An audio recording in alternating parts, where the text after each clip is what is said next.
Can confirm quorum. Thank you very much. And colleagues, welcome to the 7th meeting of the Strategic Priorities and Policy Committee. And it's a virtual meeting still held during the COVID-19 emergency. Although we do have guests that do populate the community either through our website, through various internet formats, and also now in person. We would invite you to check the city's website for current details of the COVID-19 service impacts. Meetings can be viewed via live streaming on YouTube and the city's website. So, before I look for disclosures of pecuniary interest, I want to share with the public that the City of London is committed to making every effort to provide alternate formats and communication supports for council, standing or advisory committee meetings and information upon request. To make a request for any city service, please contact accessibility@london.ca or 519-661-2489, extension 2425. And to make a request specific to this meeting, please contact sppc@london.ca. And with that, I will look for any disclosures of pecuniary interest. I see Deputy Mayor Morgan. Yes, on item 4.3, this involves a letter related to appointments to the Board of Governors of my employer, Western University, so I'll declare on that. And I don't yet have a conflict on the Climate Emergency Action Plan because we're just listening to delegations, but I will ask staff if when they bring it forward, there's an appendix related to a memorandum of understanding between the city and the University of Western Ontario, which is likely something that I'll have to vote on separately. So I just want to flag that for our staff in the future. If that could be available separately when we actually vote on the final edition of the plan, that would be very helpful to me. So all right, so we'll see what that looks like as we get there. Any other disclosures? Councillor Helmer. Thank you. On the same matter, item 4.3, the appointments to the board of Western. I'm also employed by Western and will declare a pecuniary interest on that issue as well. So noted. Any other disclosures? I see no more disclosures, so thank you for that. There are no items on the consent agenda.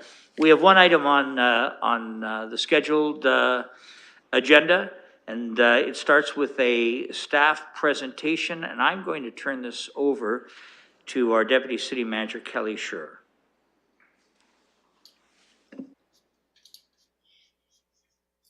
Thank you, Your Worship, and I'm actually going to turn it over to Jay Stanford, our Director of Climate Change, Environment and Waste Management.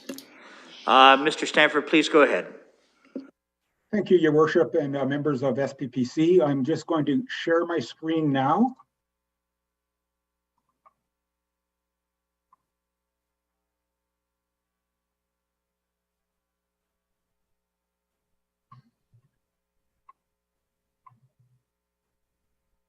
Mr. Mayor, can I assume that is on the screen for everyone? Not only can you assume it, but why don't we even confirm it? Thank you very much, sir. I will take just a few minutes, Mr. Chair, just to highlight what is in front of you tonight from a staff perspective.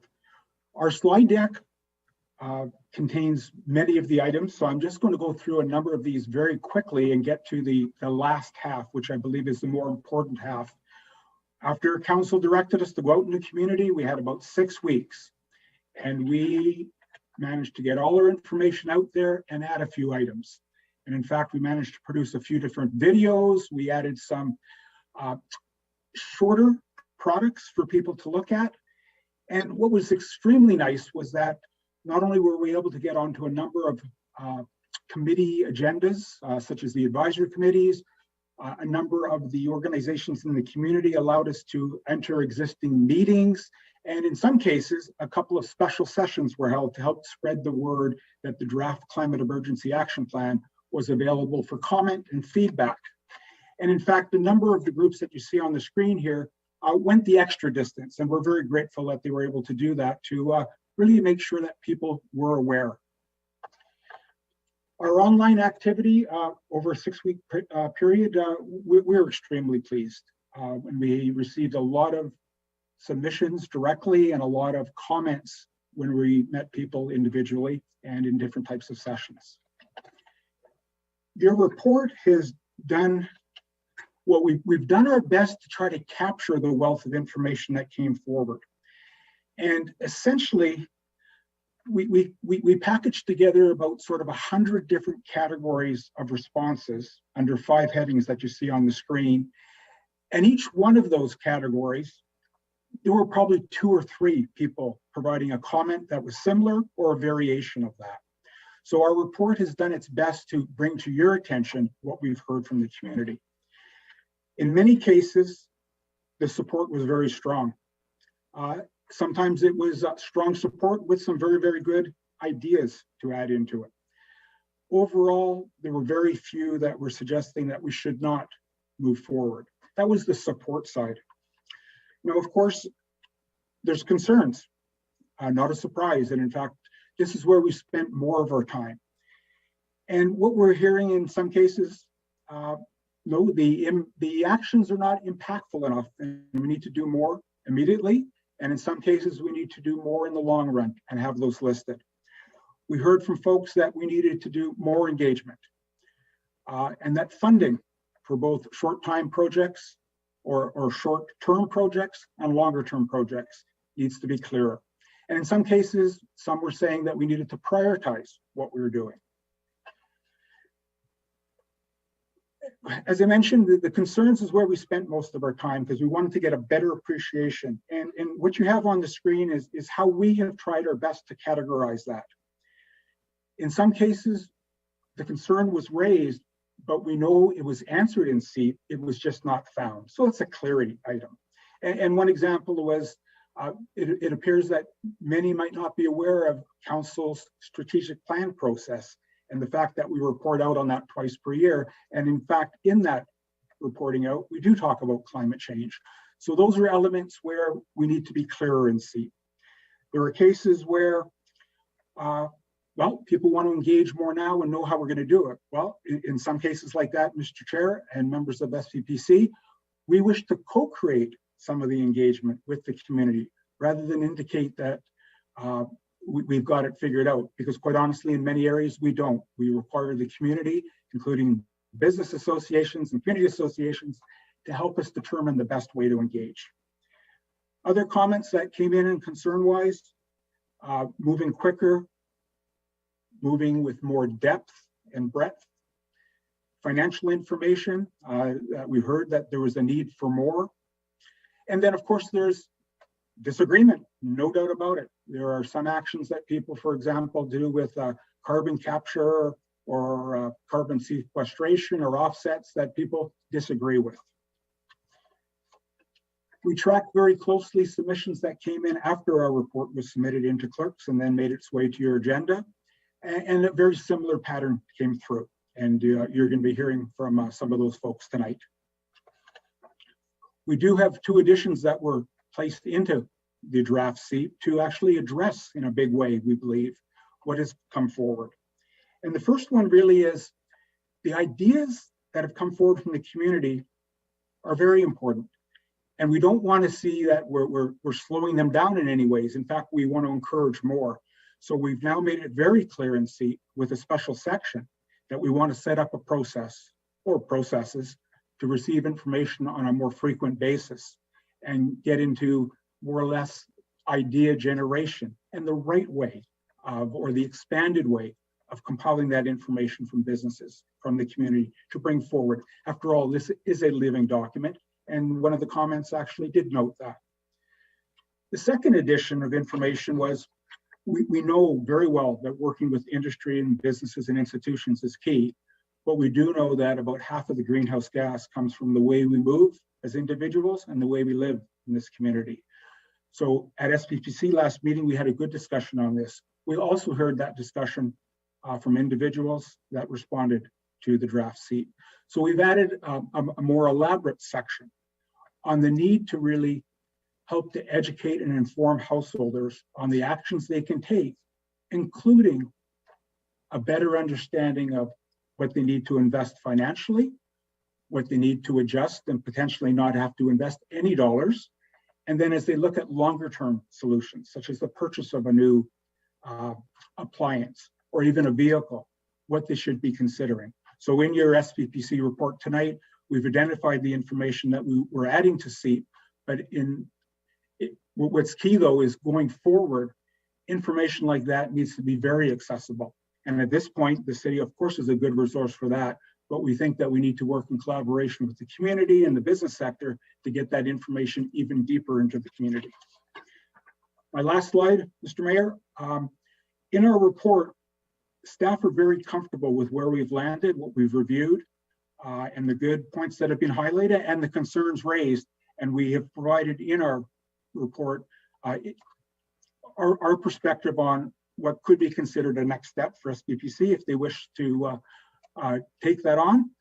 What is important to note is that when we look at the wealth of information that's come forward, this serves as an excellent checklist when we bring forward not only new ideas as part of future business planning with the multi-year budget process and strategic planning with council, but it also represents an excellent checklist for the ongoing work that has already been assigned to us to implement in 2022 and 2023. Mr. Chair, I'll end right there. Thanks very much, and I will say thank you, Mr. Stanford, for your thoughtful presentation. We will have an opportunity to ask questions of Mr. Stanford as we go into the later into the agenda on this item. But I will tell you right now, we're pleased that we have a number of individuals who would like to participate in the public participation meeting. Before we open that up, I will share with colleagues and with the public that we have received a number of representations in writing. Some of those are replicated by some of the individuals here, so if you feel you've made your point in writing, you're welcome to do that. I would also share with you that we have a 5-minute maximum presentation. I will provide a 30-second warning just for the benefit of you that your time is about to finish, so we will ask you to promptly conclude. And as we call on you, please to state your name and address for the record, and then we will take it from there. So with that, I will look for a motion to open the public participation meeting. I see Councillor Hopkins, seconded by Councillor Fife Millar. Thank you very much. Any comments, questions? Typically not to this, so why don't we call the question?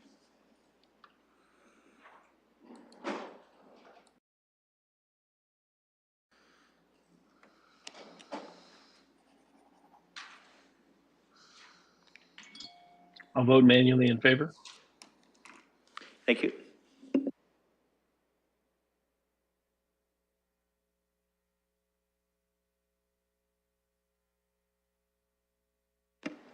Closing the vote, the motion's passed 15-0. I have a number of individuals that apparently will be participating on Zoom, a few individuals who are in person, so I will go with the list that has been provided to me, and I will start the very first speaker. And if I've got your name correct, Carla Kuipers, are you there, please? Yes, I am. So I'll ask you again, state your name, your address, and you have 5 minutes, and we will start with you, please. Thank you. My name is Claudia Carrers. I live at 110 Cherry Hill Circle, London. I would like to commend and thank our hardworking City Council. Today's scientific reports are warning us that animal agriculture is the leading cause of climate change, creating more greenhouse gases than all transportation combined.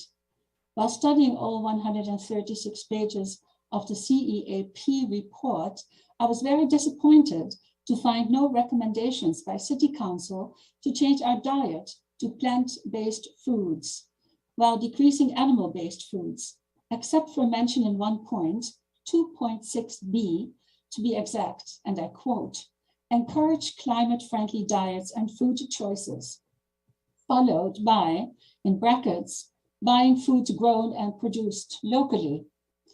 Even though buying and growing food locally does save fossil fuels, it's not as effective as following a plant-based diet. It is of the utmost importance that London residents are informed that only plant-based diets are truly climate-friendly. Meat, eggs, and dairy are not climate-friendly.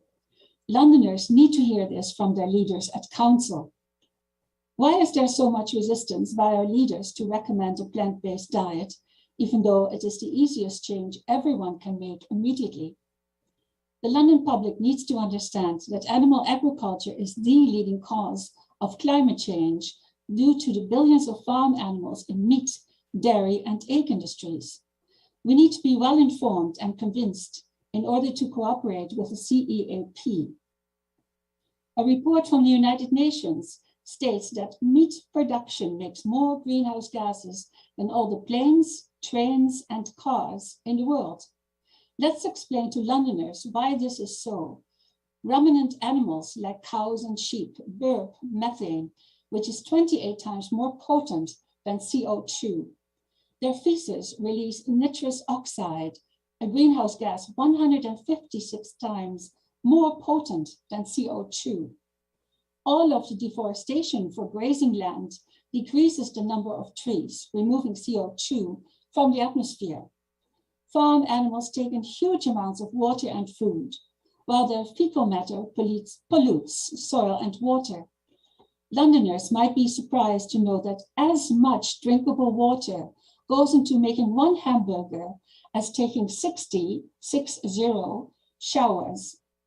The Canada Food Guide, revised in 2019, clearly recommends making fruits and vegetables half of our daily food intake. The other 2/4 are whole grains and protein foods, such as tofu or beans. Teaching our children in elementary school about the new food guide is not enough to entice them to eat veggies and fruits. Parents need to learn to make good food choices at home. How do we teach them? Libraries could offer cooking classes to make exciting plant-based dishes, while newspapers could distribute daily recipes. Lunchrooms and kitchens at high schools and universities could offer veggie burgers, veggie dogs, beans, tofu wraps, greens, while students take courses about climate change prevention. We need to make our children understand they are the future. Our hospitals can provide fresh fruits and tasty veggie dishes, whereas churches and community centers could arrange plant-based potlucks. Buses could carry signs, ads depicting soya Sundays, meatless Mondays, or even tofu Tuesdays. Fast food restaurants will continue to add veggie dishes to compete with vegan restaurants. The science is here. Our forests will be gone within 20 years and our drinking water within 30. How long will we continue to have fresh air? London Climate Safe recently invited City Council to the screening of Eating Our Way to Extinction. Please watch this movie. There is little time left. Our council needs to take a powerful stand against climate change. A change in diet is the easiest, most efficient, and most immediate one to make. Thank you. And thank you very much.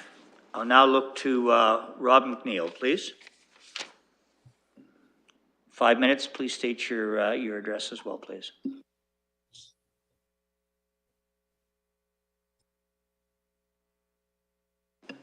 Last call for Rob McNeil. Thank you. Dan Mailer, are you there? Yes, I am here, Mr. Mayor. All right. Mr. Mailer, you have 5 minutes. Please state your address, please. Yeah, 200 Queens Ave. And I want to thank the committee for giving this opportunity to make submissions. I want to applaud the city for their work on all environmental issues. A cleaner city is a better city. And it's safe to say that everyone is in favor of a greener, healthier, and cleaner environment. But on the issue of climate change, it's always worth remembering that climate prediction is not an exact science.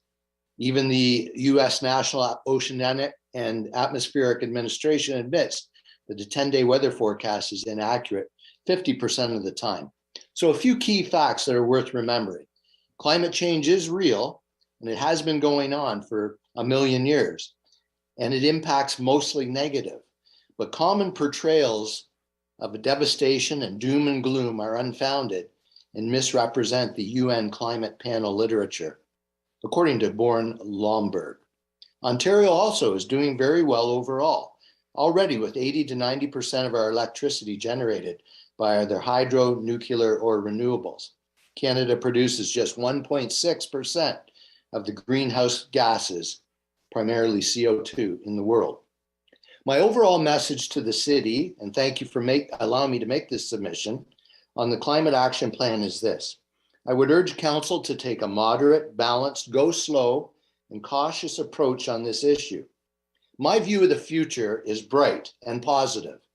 As shown in the book Progress by Johan Norberg, the arc of human history for the past 10,000 years that Homo sapiens have been on the earth is an arc of innovation, discovery, adaptation, improvement, and progress.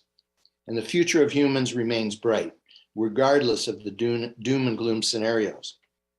However, I understand that the city has declared that this is an urgent concern. And I would only remind council that their priorities are local in nature. Constituents and their needs and their current needs are the important factors and priorities at this time. It's important to make sure that you don't kill the patient in trying to find the cure, and that we don't dampen economic growth and progress in the city, because prosperity creates the wealth that allows us to adapt to the climate change realities. Some have said that getting to net zero is an expensive utopian pipe dream, and there's no way to get there without experiencing ruinous economic hardship, according to the professor of economics, Ross McKittrick at the University of Guelph. So I would urge the city to be transparent about the cost to taxpayers of all of these steps, and that the costs be kept to a minimum, and that the city continue to focus on the nuts and bolts priority issues that Londoners care about most: roads and bridges, services, taxes, promoting a healthy environment for large and small business, a well-stocked library, affordable living, and a more attractive downtown. So as I close, I warn that an overemphasis on the issue of climate change at the municipal level can distract and divert attention and resources from the practical or essential local issues that Londoners care most about. In implementing the plan, the best approach I would submit would be to use the strength of persuasion rather than take a punitive approach. Dangle a carrot rather than the bully stick. And finally, adopting a cautious and measured approach makes sure that you don't kill the patient economically to cure the disease. The book I keep coming back to is the book Progress by Johan Norberg, which is a study of history and the great progress that mankind has made over the last number of centuries. And it identifies wealth and affluence as the greatest antidote to tackling pollution and environmental issues. This is historically proven and beyond debate. He warns us not to kill the patient to cure the disease when dealing with the issue of carbon dioxide emissions. Trying to push too hard, too fast could be counterproductive. So those essentially are my submissions. I really thank the city for allowing me a time to make the presentation. Thank you, Mr. Mayor, and thank you to council. Thank you, Mr. Mailer. Next on our guest list, we have Ms. Frank. If you would state your name and address, please. And you have 5 minutes. Great, thank you. Skylar Frank, Ward 11, 99 Springbank Drive. Thank you very much for the opportunity to speak to SPPC on this important topic. I'm the Executive Director at the London Environmental Network, and I'll be speaking on behalf of our organization and our membership, which is over 47 environmental groups, many of which joined me here tonight, which is great, and many submitted some letters as well. I'll start off just by saying thank you very much to all the staff who worked on this plan. It's very comprehensive, and I know a lot of hard work went into it. Generally, our membership was very supportive of the plan as it stands, and we really applaud the past use of the climate emergency screening tool last year on the major road projects. We did submit a letter about this topic, but I really want to quickly highlight some items. So regarding the plan, we believe that our community can rise to the challenge. We know we've heard some rhetoric about maybe this being a bit of a tough one, but we've seen that many of the challenges that are outlined in the plan are something that we can be excited about, making our communities more livable, more walkable, connecting our neighbors together outside, moving our bodies more freely throughout our community, using the bus or cycling or walking. And we think that these are all excellent things that at many of the plans that the city has done lead towards. We believe it's very possible to change how we live, how we work, how we commute, and how we play. And we know it's possible because we've seen it all happen before, and we've seen it most recently with COVID. We've seen in the lockdowns how people start to embrace the green spaces, people walking throughout all of the ESAs across the city, people using their bikes in the cycling infrastructure, people enjoying staycations and working from home, and the importance of having a really healthy and stable food system, as well as a strong and vibrant local economy. And a lot of that is exactly what this plan is about. And we believe that Londoners can be excited about these changes if they're communicated effectively and supported in the transition to a low carbon city. And that's really, to me, what this plan is about. Secondly, we do want to reiterate, and I'm sure you're all kind of tired of hearing this, but an emergency implies immediate action being taken to avert a crisis. And this plan is 3 years after a declaration. So given the time-sensitive nature of climate change, we actually think it is not the time to slow down, but actually to go faster. And luckily, a lot of the actions in this plan are already part of approved plans, like the urban agriculture strategy, the 60% waste diversion strategy, Vision Zero. This is also part of already almost approved plans, fingers crossed, like the London plan, and plans that are going to be in the works, like the Master Mobility Plan. So we got the plans, we've got lots of great plans, and now we really want to see some action. Action that includes building inwards and upwards, improving our active and public transportation, retrofitting buildings across the city. So to summarize, we'd really love to see council approve the draft SEEP as soon as possible and start taking those actions. And at the same time, we do have three little asks for council to direct staff on some following next steps, including right now the targets are tied to 2030, 2040, and 2050. We'd really like to see these targets tied to 4-year council terms or the budget cycle, just to make sure that we're on track to meeting those targets. We would also like to see, as Jay mentioned in his presentation, some specific and immediate priorities coming out of this plan, as well as the budget for those. So we do think it's really important for the plan to be approved so we can move on to the next phase, which is meeting those targets through actions. And our organization and the environmental community across the city, we're ready to step up. We're ready to help Londoners retrofit their homes, get out of their cars, plant trees, plant native species. So we're ready to take action. So thank you very much for your time and best wishes on the deliberation of the rest of this plan. Thank you. Thank you, Ms. Frank. Ms. Mixa, are you there? Hello, I am. Can you hear me? We can. I'll ask you, please, your name, address, and you'll have 5 minutes, and we'll ask you to go ahead, please. Sure. My name is Molly Mixa, 137 Bruce Street. Good afternoon, Council. Thank you for hearing me. Thank you for seeing and declaring the climate emergency 3 years ago. Thank you for taking responsibility as a council. I am the Executive Director of London Cycling. We're a not-for-profit organization dedicated to helping Londoners ride bikes more often. I'm here to speak in favor of the Climate Emergency Action Plan, which I have read in full. This is a big document, has a lot to say. It responds to a crisis that is not or should not be political. This is existential. If I can quote from The Guardian in an article from yesterday, the world can still hope to stave off the worst ravages of climate breakdown, but only through a now or never dash to a low carbon economy and society, scientists have said, in what is, in effect, a final warning for governments on the climate.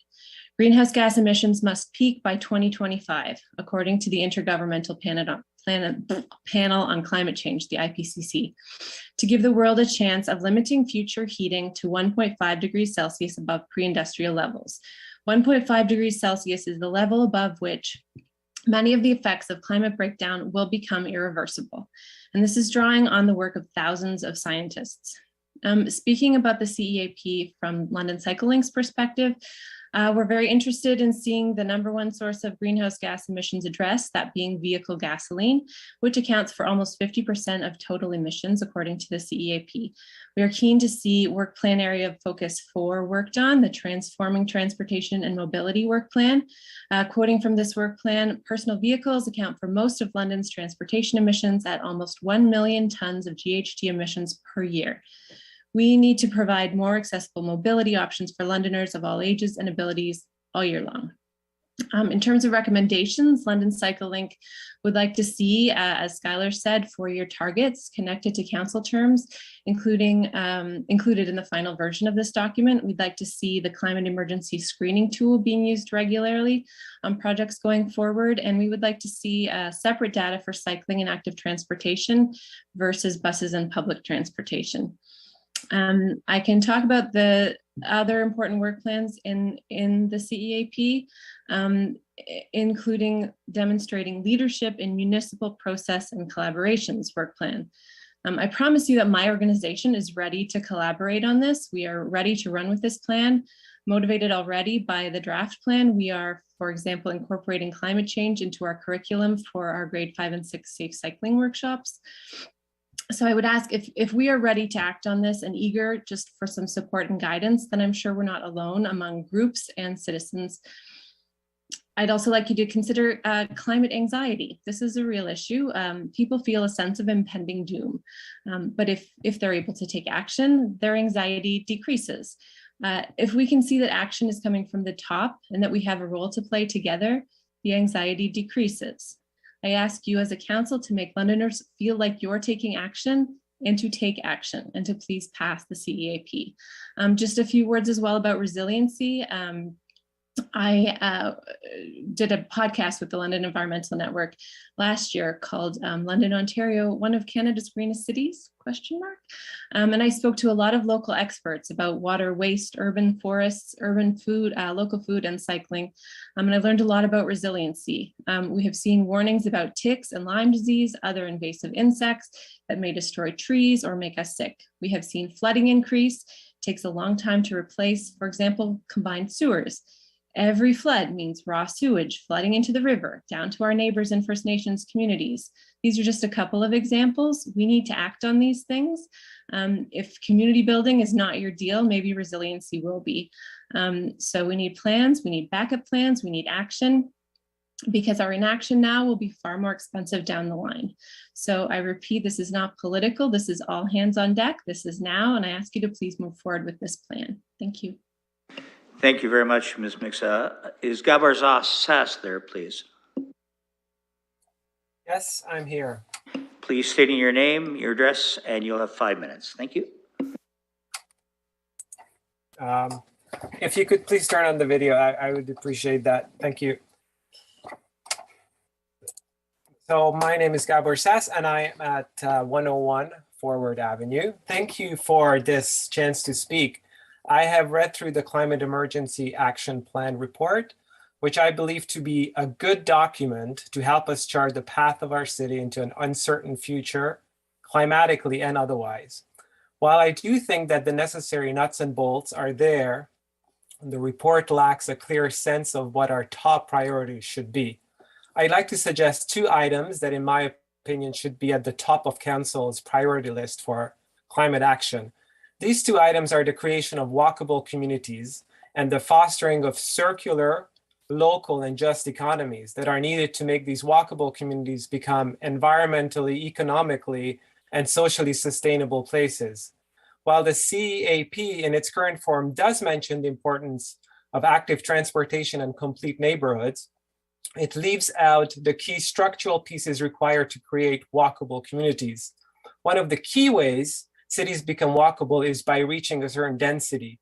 In order to have a viable climate plan, CEAP needs to include minimum density requirement for all new developments. Currently, our London plan has a target of 60% single detached housing developments. Unfortunately, you can't make sprawling suburbs walkable communities, no matter how many bicycle lanes or sidewalks are installed. Older parts of the city need also to be made denser. However, instead of building 40-story high-rises, which don't fit the skyline of London and are very expensive to maintain in the long term, the building height should be capped to a maximum of 6 stories. The second structural piece to walkable communities is that land uses must be allowed to mix to a much greater degree than are currently allowed.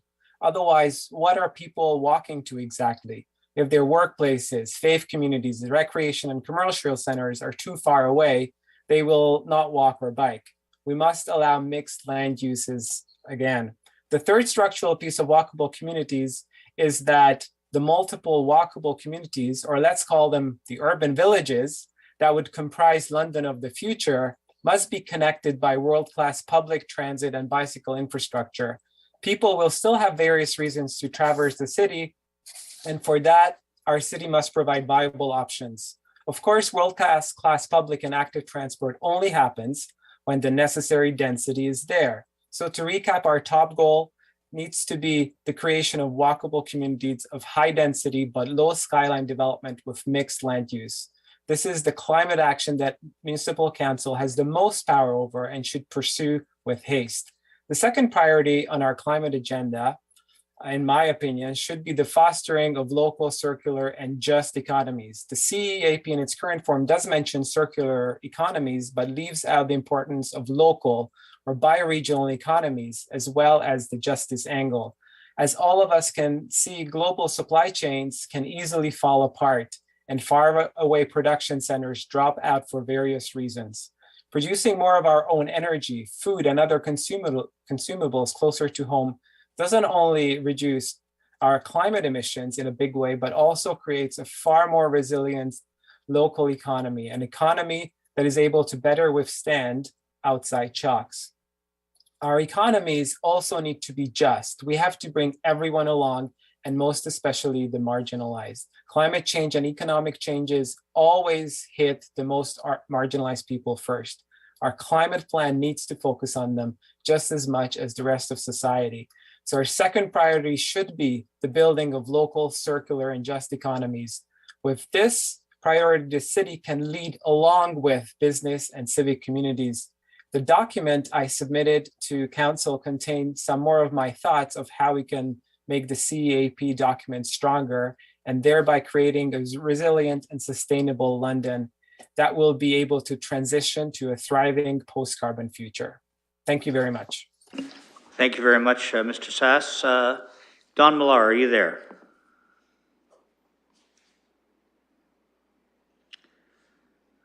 Final opportunity, please, for Don Millar. Thank you. Bob Morrison, are you there? I'm here. If you could state your name and address, 5 minutes, and you can proceed now, please. Thank you. Bob Morrison, 1 Grosvenor Street. I would like to make a few comments on the parallels between urban sprawl and the lack of climate action. Historically, both have pushed off consequences, responsibility, and costs to future generations, and 2, have created inequalities. Many studies have shown that urban sprawl is financially unsustainable. Development fees and property tax from single-family homes sprawl development falls short of the costs associated with many of the services the city becomes responsible for. Residents inside the current built-up areas partially subsidize new suburban expansion. However, to a large extent, an infrastructure gap grows and the real costs are pushed off to the future for someone else to deal with. This parallels the historical approach to emissions, where emissions and environmental damage has been treated as an externality and ignored in lieu of short-term profits or a focus on short-term planning or short-term budgeting.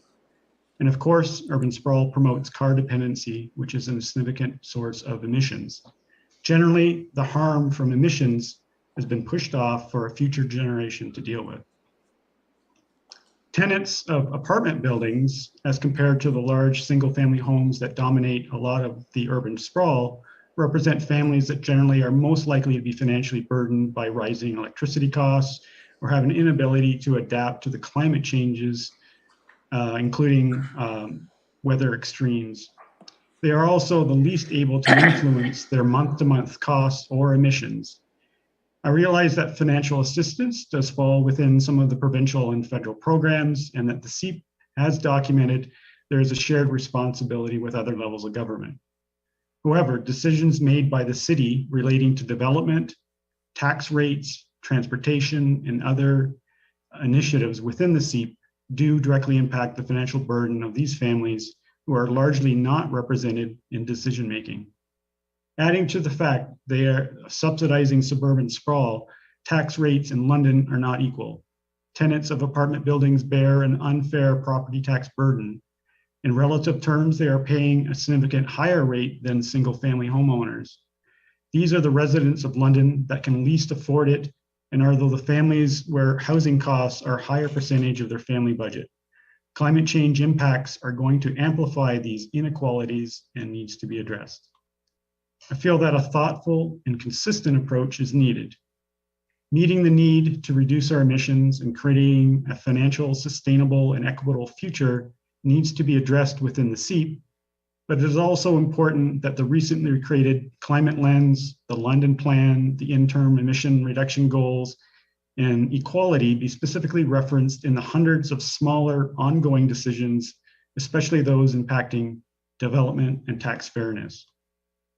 Given the expected population growth of London, there will be pressures to quickly approve solutions that again are short-term focused. There'll be even pressures to expand the urban growth boundary, which must be rejected. It is important that we grow inward and upward consistent with the London Plan. The inward and upward growth should include easily accessible public spaces for all, and include mixed use, especially in neighborhoods bordering transit corridors. Where it is necessary to have new development within the urban growth boundary, these neighborhoods should be complete walkable neighborhoods with mixed use and multi-unit residential while protecting existing urban forest lands.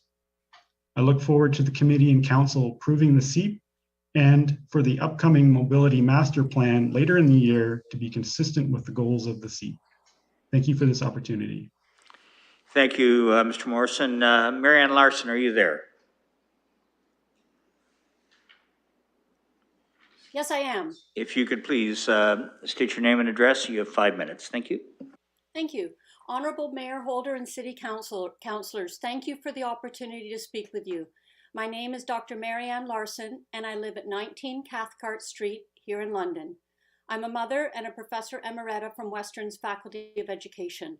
I took early retirement so I could devote my time to doing all that I can to address the climate crisis, as I feel very strongly that this is the most pressing issue that our world and our city faces right now.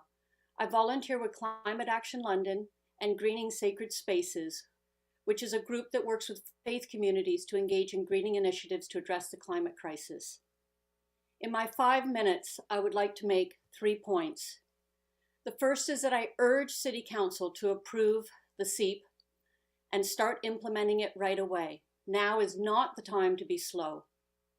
The second point is to note that the climate emergency is not only a problem for individual Londoners to address, but for all businesses, organizations, institutions, and the city itself.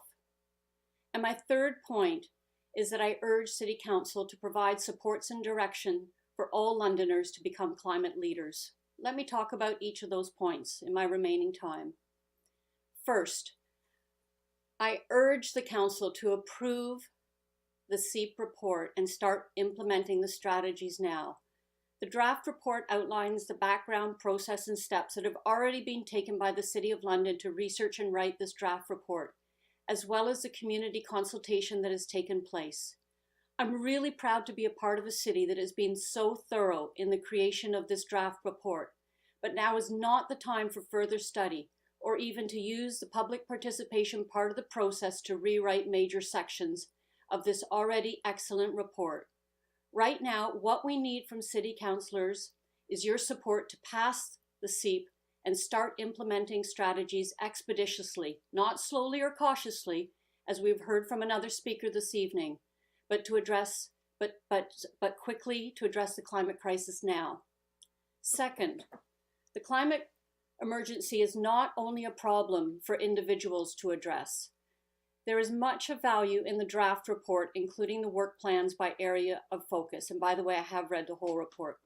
My only suggestion here is to ensure that the focus is not solely on individual Londoners to change their lifestyles, but a clear recognition of the systemic nature of climate change that requires systems changes, not simply tinkering at the individual household level with recommendations to recycle, walk, and bicycle more, all of which are very important and essential.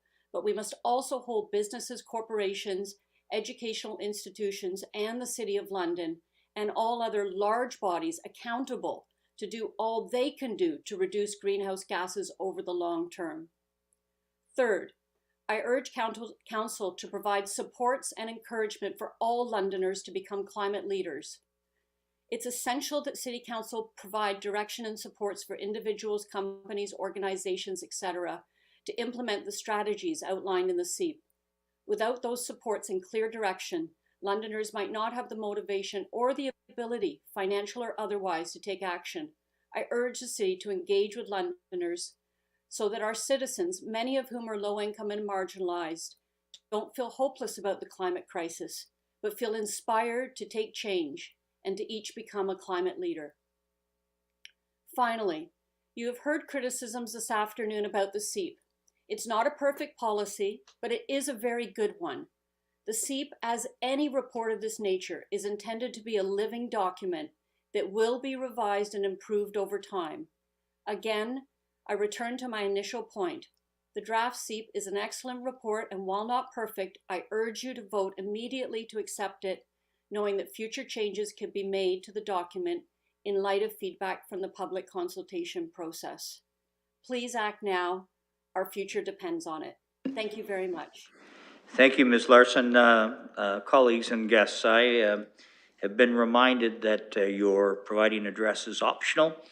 So with that, I'm now going to go back to Mr. Don Millar. I understand you are on the call. Please state your name and address as you choose. 5 minutes starting now, please. Thank you. My name is Don Millar, and I live at Unit 3, 1144 Coronation Drive in London. I'm a retired chiropractor, and I'm current president of London Electric Vehicle Association. I would like to speak about the transportation sector, which is responsible for 47% of greenhouse gas emissions, so it needs a lot of work. First of all, in the CEEP, there is no mention of the airport and no mention of the trains which run through London, and both need to be addressed. Secondly, the bicycle paths the city have built are great for recreational use, but they are not practical in the winter or for commuting to work on rainy days or very hot days in the summer. London's rate of adoption of electric cars is very low. It is only about 1/5 of the Canadian average. That means that electric vehicle sales in London are only about 1 to 2% of new cars, when in the rest of Canada, they are about 5 to 10%. In Europe, they are between 25 and 50%. Why is this so low in an affluent city like London? Number one, cost. This was the number one reason Canadians are reluctant to buy electric vehicles, according to a federal study by the Privy Council office. We need to petition the Ontario government to add to the federal electric car incentive so that electric cars are more affordable. This is currently being done in Quebec and BC. In some cities in Quebec, the municipal government also offers an incentive for the purchase of home charging units, which cost on average between $1,500 and $3,000 to install. This could be done here in London as well. Number two, lack of quick chargers. London suffers from a lack of quick chargers anywhere but at Wellington Road and the 401. Lack of infrastructure was the number two reason Canadians are reluctant to buy electric vehicles. Number three, no electric buses. Electric buses are very visible and would help to lend legitimacy to the transition to electric cars. London waited too long to look into purchasing electric buses, and now our order for a few test buses is stuck in a long lineup of orders by other cities for electric buses. Guelph, by contrast, has embraced electric buses and already has 10 in operation and another 60 on order. Number four, reluctancy of car dealerships to spend the time, money, and effort required to transition to the sale of electric cars and light trucks. We need to find a method to encourage car dealers to become certified to sell and repair electric cars. Right now, a large number aren't certified, and quite frankly, some are not interested in becoming certified. If they're still reluctant after some encouragement, we need to find a way to either incentivize their transition or disincentivize their reluctance to transition. Number 5, Londoners' love of gas-thirsty large SUVs and 4x4 pickup trucks.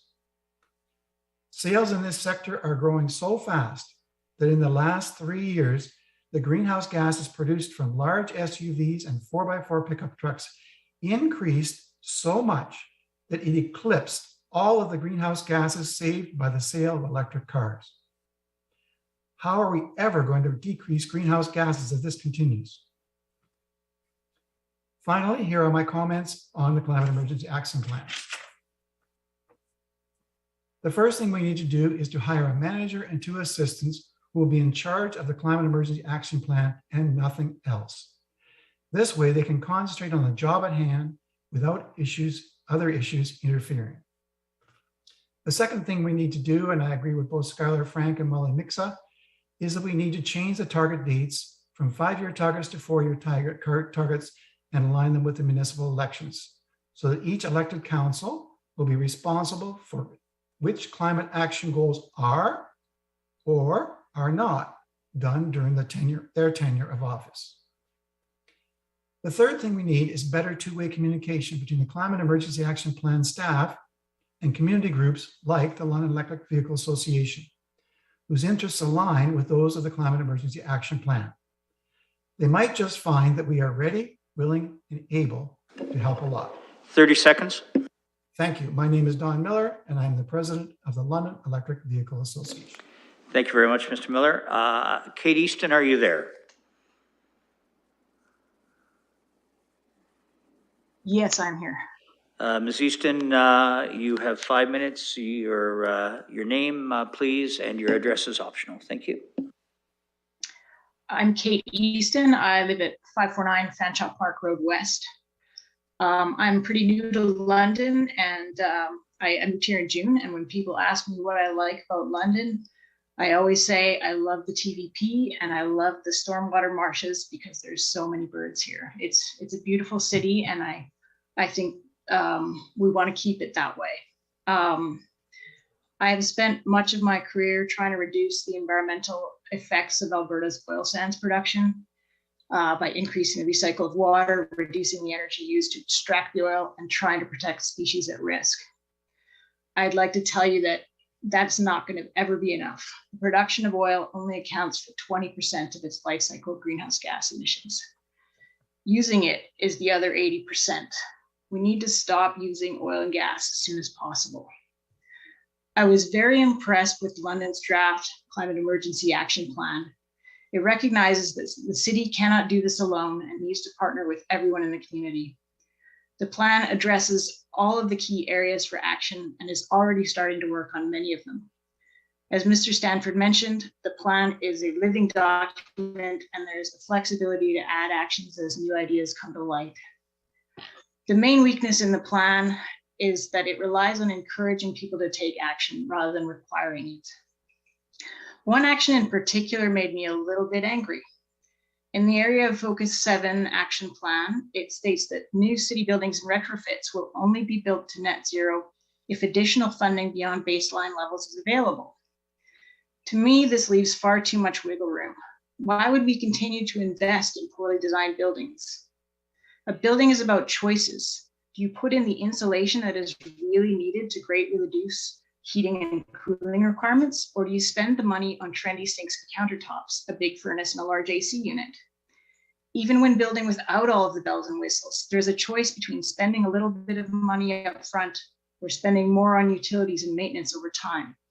As Dr. Larson said, systemic changes are needed, and this is one of them.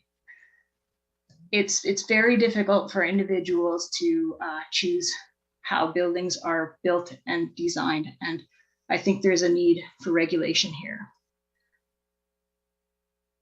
I think in this time of crisis, many of us wish we could do more to help the people of Ukraine. Do we want to continue to feel this way with respect to people affected by climate change? Climate change is going to devastate hundreds of millions of people. Entire nations will be underwater. Do we wait until that happens and offer to take in refugees? Or do we do everything we can now to prevent the worst effects of climate change? Do we have a right to a 2,000 square foot home when heating and cooling it will cause others to lose their homes? We know how to fix this problem. And in the case of buildings, it generally won't cost us much more in the long run. We can't afford not to act, as the costs of natural disasters, hotter summers, and shorter winters are much higher. I support approval of the plan and moving forward quickly with action. I ask that we strengthen the actions and require net zero or passive buildings going forward. The longer we wait to act, the more difficult it will be to address the challenge. Thank you. Thank you very much. Is Bruce Morton there? Yes, I am. Mr. Morton, if you'll state again your name and address as you wish, you have 5 minutes, please. Thank you. My name is Bruce Morton. I live at 11 Doncaster Avenue, and I want to thank the members of the committee and the Honourable Mayor for an opportunity to speak this afternoon. I want to reiterate points that others have made. First, I would like to emphasize my overwhelming approval for the SEEP. And to emphasize the importance of systematic action. In other words, it's not enough for individual citizens to initiate small changes, but we need to see systematic changes in the way the City of London and other large institutions in our city, such as the University of Western Ontario, conduct their affairs. I lead an organization called Quiet Communities. We're a grassroots organization of concerned citizens, ecologists, chemists, brain scientists, and medical professionals. And we are unified in our interest in bringing about cleaner and more sustainable and quieter communities through the reduction of the use of two-stroke motors for the provision of cosmetic lawn care. Needless to say, then, I was very heartened by the SEEP, and in particular, Section 2.3, subsection B, which calls for a review of the use of fossil fuel-consuming lawn care equipment by completing a study of emerging best practices and reporting back by 2023. So this is a promising first step. We've been calling for this sort of discussion at a municipal level now for a couple of years. And it's very heartening to see at least that initiative is moving forward. But I would like to emphasize that this is a very small step, because we already know what should go into that report. We already know that pound for pound, two-stroke engines are the #1 carbon emitting instruments around. So running a gas powered leaf blower for 1 hour produces carbon emissions equal to running a Ford F-150 driving at 1,500 kilometers. This is in spite of the fact that alternatives exist. Every gas-powered lawn care device that you can imagine, from clippers to mowers to blowers to rideable mowers, all of those, there are commercially available electronic alternatives. They are on the market now. These technologies, I should say, the gas-powered technologies, are being put towards non-essential uses, cosmetic lawn care. We know from the National Conservancy of Canada that leaves can be left in place. If you don't want to see them, mulch them, and they will be taken care of by microorganisms in the soil. They do not need to be blown around by leaf blowers.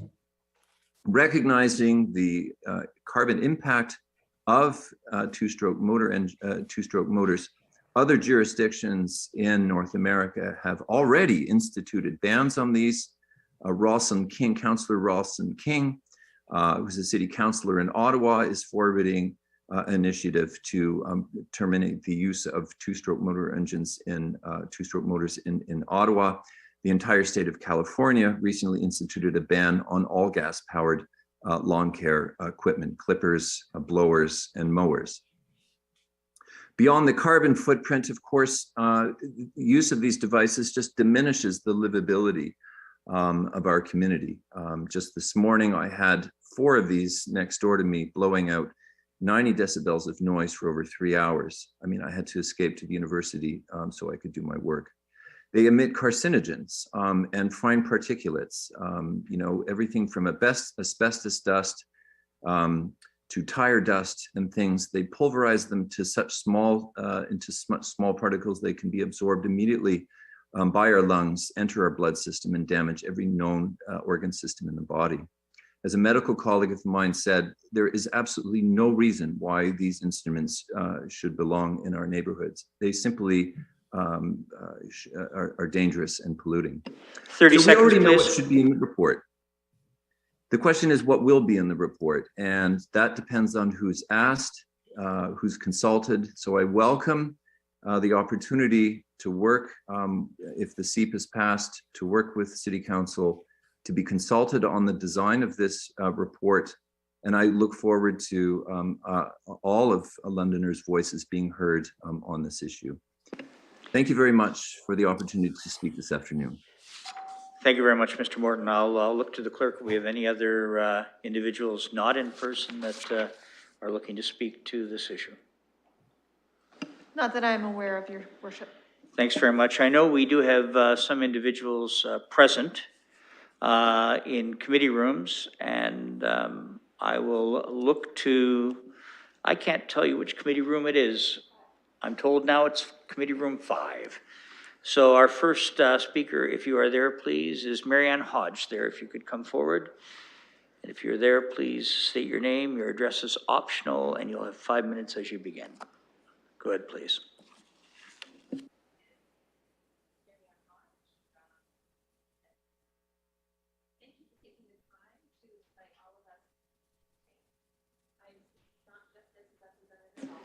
We're just going to hold you up for a second as we unmute the room.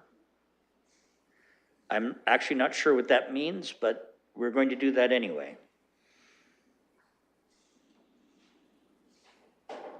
And the clerk will advise accordingly. So Ms. Hodge, if you just bear with us a moment, please. Thank you.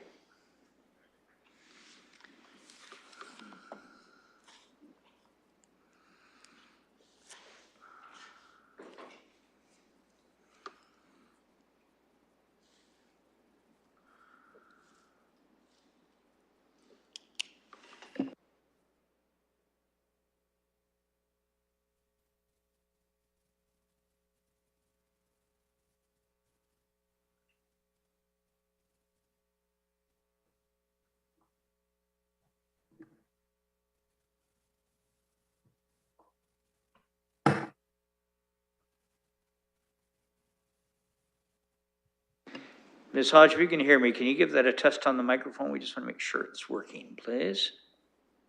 Not yet? And imagine your 5 minutes is almost up. Kidding.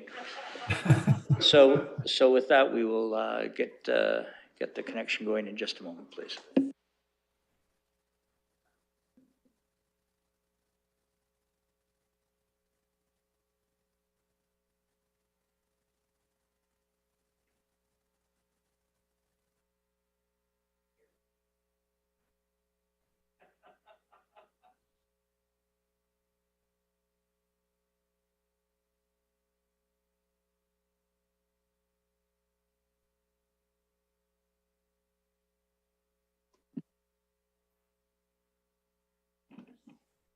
I think this one's, okay, we're on.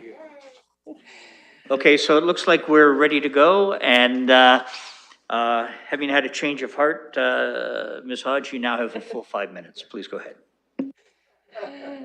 Thank you. It's Marianne Hodge, 310 Wolf Street. Thank you for taking the time to invite us to speak tonight. I'm speaking not just as a representative of Climate Action London, but as a Londoner who feels the anxiety of the times, socially, politically, and environmentally. There is so much in the SEEP and so much that can be said. I love how everyone has their own personal connection to the work expressed by the SEEP, and I think it is a reflection of its scope. At 136 pages, it really highlights to me how climate change affects us all in everything we do every day. Politics today divides people to polarized views and thinking about what's in it for me. The climate crisis shows us that in reality, we are all connected. By helping others, we help ourselves. Money spent on bike lanes reduces healthcare costs and traffic congestion for all, not just cyclists. There is strong evidence of co-benefits between climate solutions and human well-being dimensions. Project Drawdown has just released a Climate Poverty Connections report that highlights how 80 out of Project Drawdown's 100 climate solutions have co-benefits. These benefits are strongest for the world's poorest countries, but they're also relevant for London. Climate justice means that actions must be infused by equity. To quote from Paul Hawkins' new book, Regeneration, social systems require the same level of care, attention, and kindness as ecosystems. They are incomparable yet inseparable. The state of the environment accurately reflects the violence, injustice, disrespect, and harm we do to people of different cultures, beliefs, and skin color. As Jane Goodall points out in her foreword to the book, you save forests and species by helping to create better lives for people. Here in London, that can mean improving public transit so that more people are encouraged to take it, thereby improving the service for those who depend on it, reducing air pollution and easing traffic congestion for those in cars. Entrepreneurs understand that everything starts with an idea, with a little imagination. How many people imagined a smartphone before it was invented? I have heard it said that the climate crisis is stalled by a lack of imagination. Cities are considered the birthplace of civilization and can be the birthplace for transformation.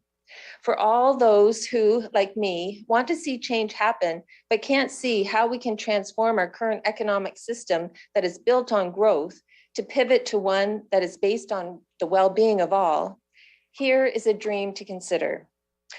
I hope you can already see glimpses of this dream in London today. People naturally walk in the city to enjoy its distinct neighborhoods, safety, peacefulness, and greenery. Buildings and transport are electrified with renewable energy. Mobility is quiet, affordable, and non-polluting. Fresh local food is available within walking distance at affordable prices supplied by diverse urban farming communities.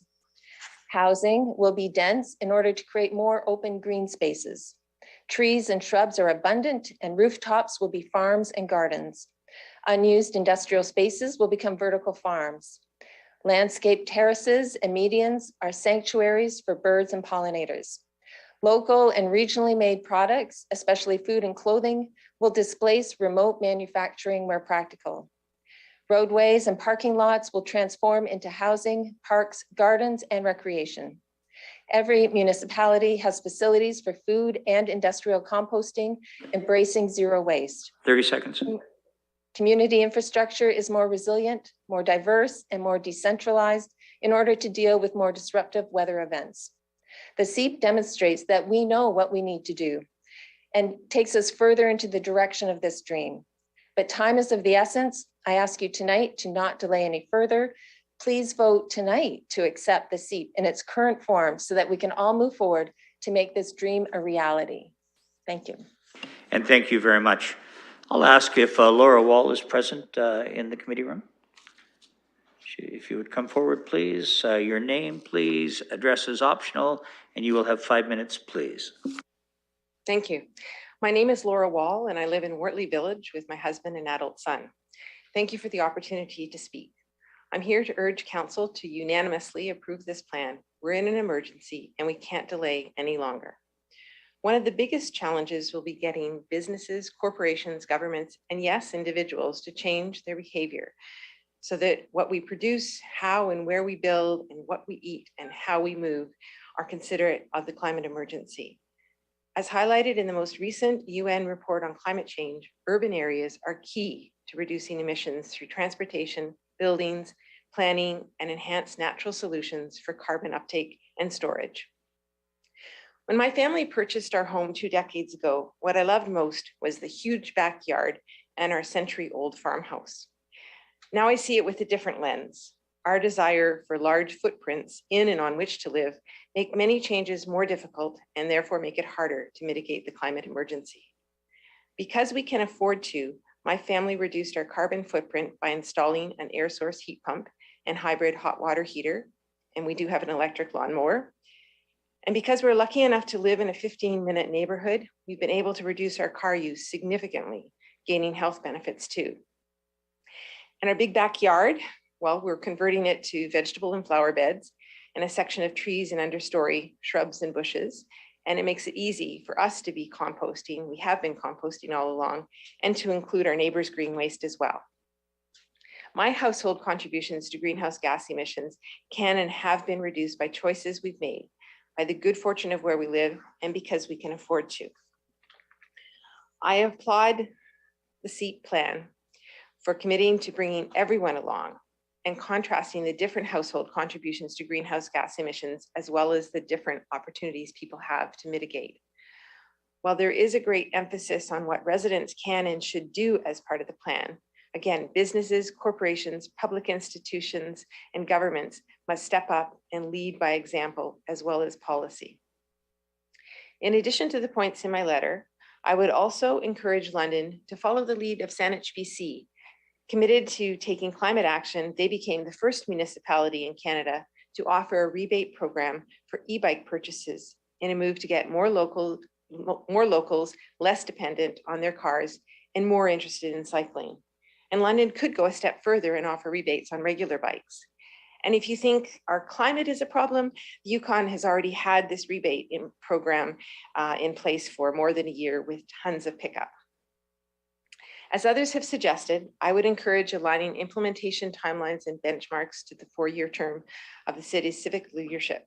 Accountability is critical, and for too long, climate action has been punted down the road. Finally, I look forward to a time, hopefully in the near future, when London reopens the bus rapid transit or light rail file to look again at some important corridors currently being missed. In closing, many of us won't be around in 2050. We won't know if targets were met, but we will feel the effects for as long as we are living, because climate change is affecting us now, directly and indirectly. Councillors, I ask you to be courageous and to be bold. Your decisions, your leadership will make a difference. Thank you. Thank you. I wonder if Mike Wallace is in committee room. And if he is, could he please come forward?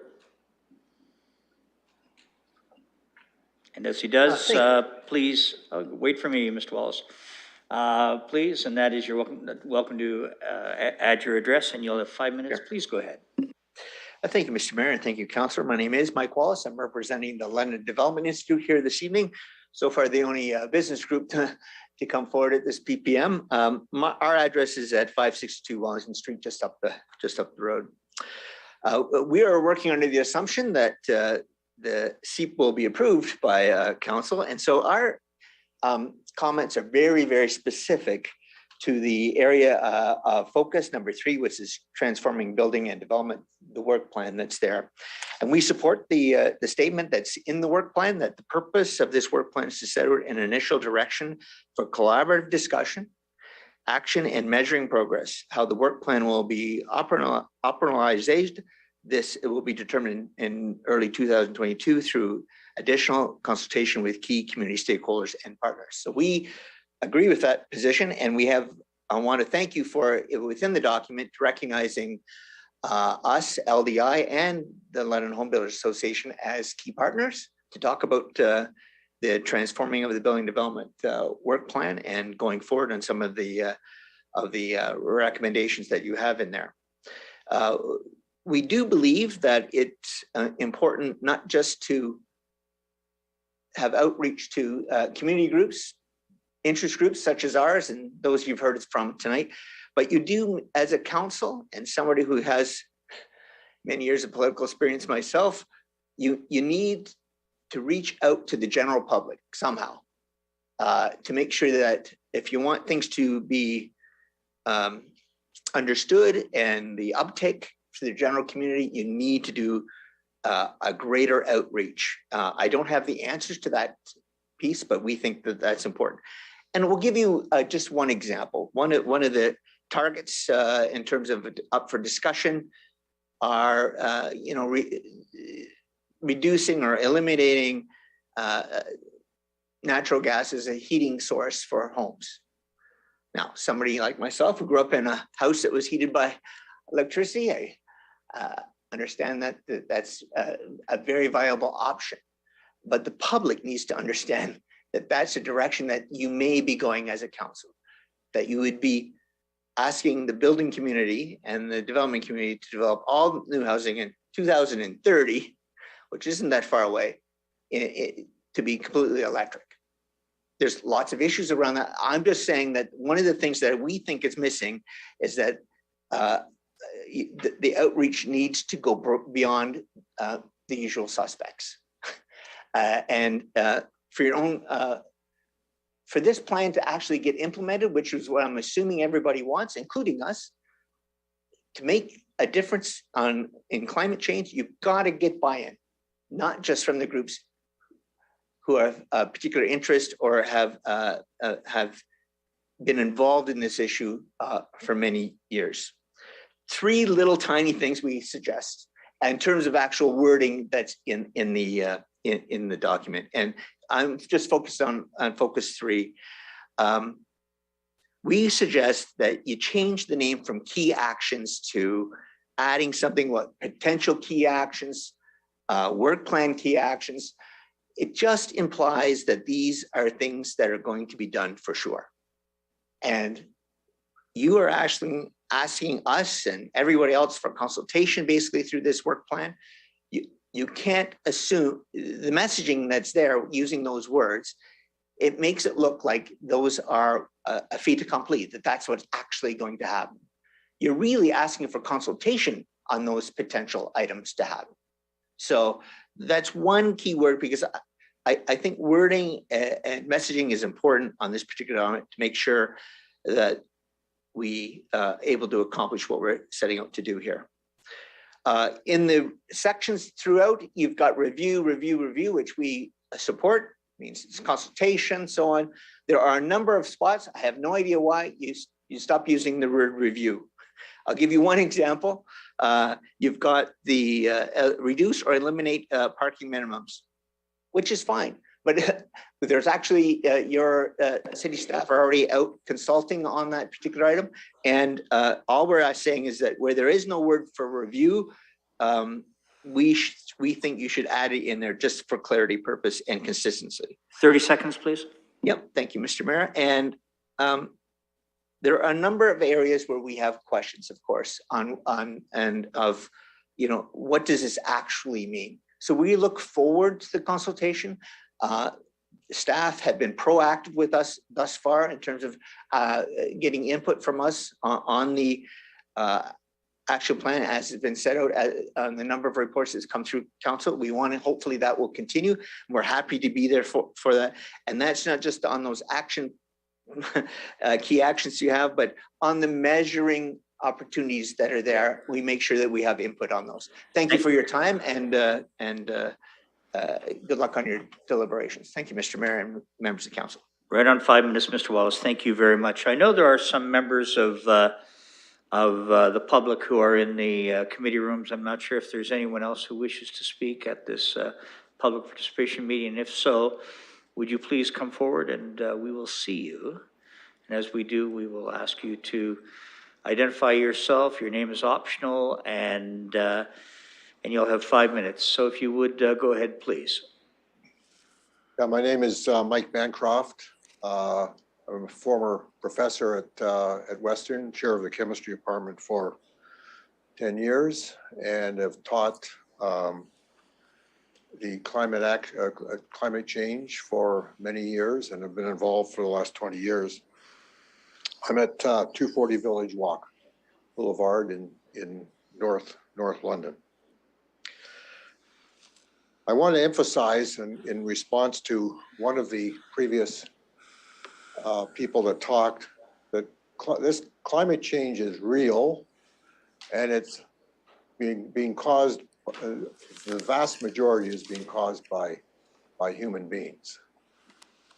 95% of scientists agree with that, and the IPCC has done an incredible job to try and point out the error limits in their estimations. It's not an exact science. Nobody says that. It's a difficult science, but there's vast majority of of credible scientists agree that this climate change is real. And we have to do something about it very soon, or we're in deep trouble. This is critical. We've been sitting here now for 3 years, and it was only 8 years to go to 2030, and very little has happened, as Don Millar has pointed out with regard to vehicles. The emissions from vehicles in London have gone up in the last 3 years. And this is intolerable. How can we possibly reach the kind of estimates that this report mentions? The report itself, I think, is really excellent. What other cities have put together such a document with the kind of examples, for example, of household emissions on page 39 to 45? In great detail. It's really excellent. And this has to be communicated, as many people have said now, has to be communicated to the public, because the vast majority of the public, at least 90%, have never heard about this report. And I've talked to a lot of my colleagues about it, and no one has looked at it or read it. So one of the things that has to be done is that an executive summary, and this is probably planned for the future, executive summary has to be done with the, for example, one of the examples for households in that executive summary, and hopefully that can be advertised in a wide way through, I suggest, for example, through London Hydro Billing. Although even that might not access, but it would certainly access some people. And journalists such as Megan Stacey have done an excellent job in trying to communicate this through the press. And that there has to be a lot more press on this report and a lot more advertising, or we're stuck at 5% of Londoners knowing about it. So please consider getting this out to households, which are 50%, as has been said, 50% of the emissions. So it's the largest emitter, and although there need to be systemic changes, individuals have to change their habits, whether it be walking, cycling, or buying an EV, as pointed out in the examples in 39 to 45. And in the new section 9.4, which is again excellent, trying to get people to see that buying an EV, for example, they will get that money back in 5 to 7 years in many cases. And that's a difficult challenge, I realize, because people do not like putting up the money and then that kind of extra money to begin with. But they get it back, and that has to be communicated as well. So hopefully the city can come through with more incentives, as has been mentioned, and disincentives for gas usage. And I urge you that you have to pass this tonight. 30 seconds, please.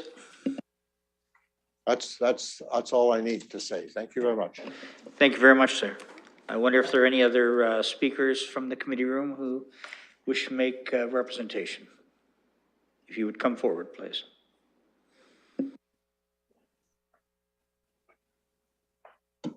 Hello. Yes, hi. If you'd state your name, your address is optional, and you'll have 5 minutes as from now, please. Thank you. My name is Amber Cantel. And I'm thanking everyone for the opportunity to speak here tonight. The last time I was before council, it was just at the start of the pandemic. I think it was on the budget. And I said at that time that trying to solve climate change would make your typical pandemic look like a cakewalk. And here we are 2 years later, and what a terrible and long cakewalk it has been. So we've spent the last 2 years in crisis, and I know myself, and I think everyone else is exhausted. But for the last 2 years, the health community has mobilized and responded to this crisis, and thanks to their incredible effort, as well as the efforts of government and citizens, the end is finally in sight. Part of that response has been daily updates on infection rates, vaccination rates, and deaths. And they did that every day because it was a crisis. And that was the kind of response it took. And thanks again to this, the end is finally in sight for COVID. But the end is nowhere near in sight for climate change. Even the very best scenarios show steadily worsening impacts through at least 2100. We've spent the last 2 years with COVID. We are going to be spending the next 80 with climate change. Then those impacts are going to get worse year after year after year. Climate change is a crisis unlike anything our species has faced before.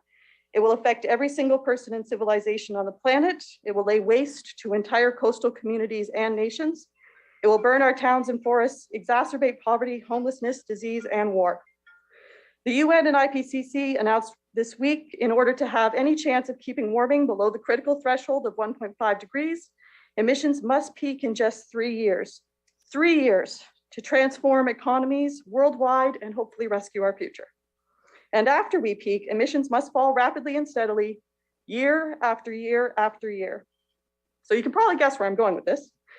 While the SEEP is an excellent plan full of great ideas and important ideas, the first milestone in the plan is 8 years away. That is far, far too long. Many speakers here tonight have called for 4-year milestones to align with the budget, but if you do that and you fail, if you fall short, it will be too late to say oops and correct your course.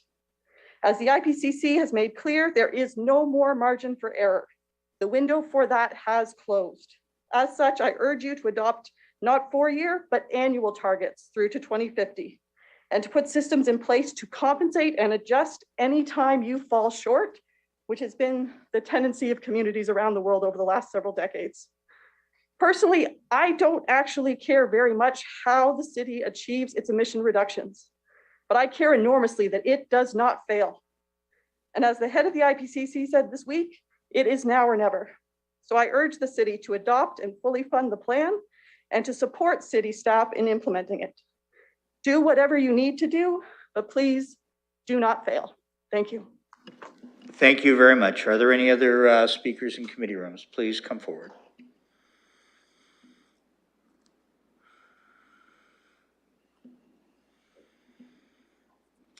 Any other presenters who wish to come forward and make a representation? This will be the last call. Oh. Hi, Mr. Mayor. There are no other speakers. Thanks very much. So with that, I'd like to first thank everyone who has made a representation both in person with Zoom and also with written representations. That is all exceptionally helpful for council. So with that, I'll look for a motion to close the PPM. Councillor Pelosa, seconded by Councillor Hillier. Thanks very much. Any comments or questions? I see none. So with that, we'll put that to the vote, please. This is on closing the PPM.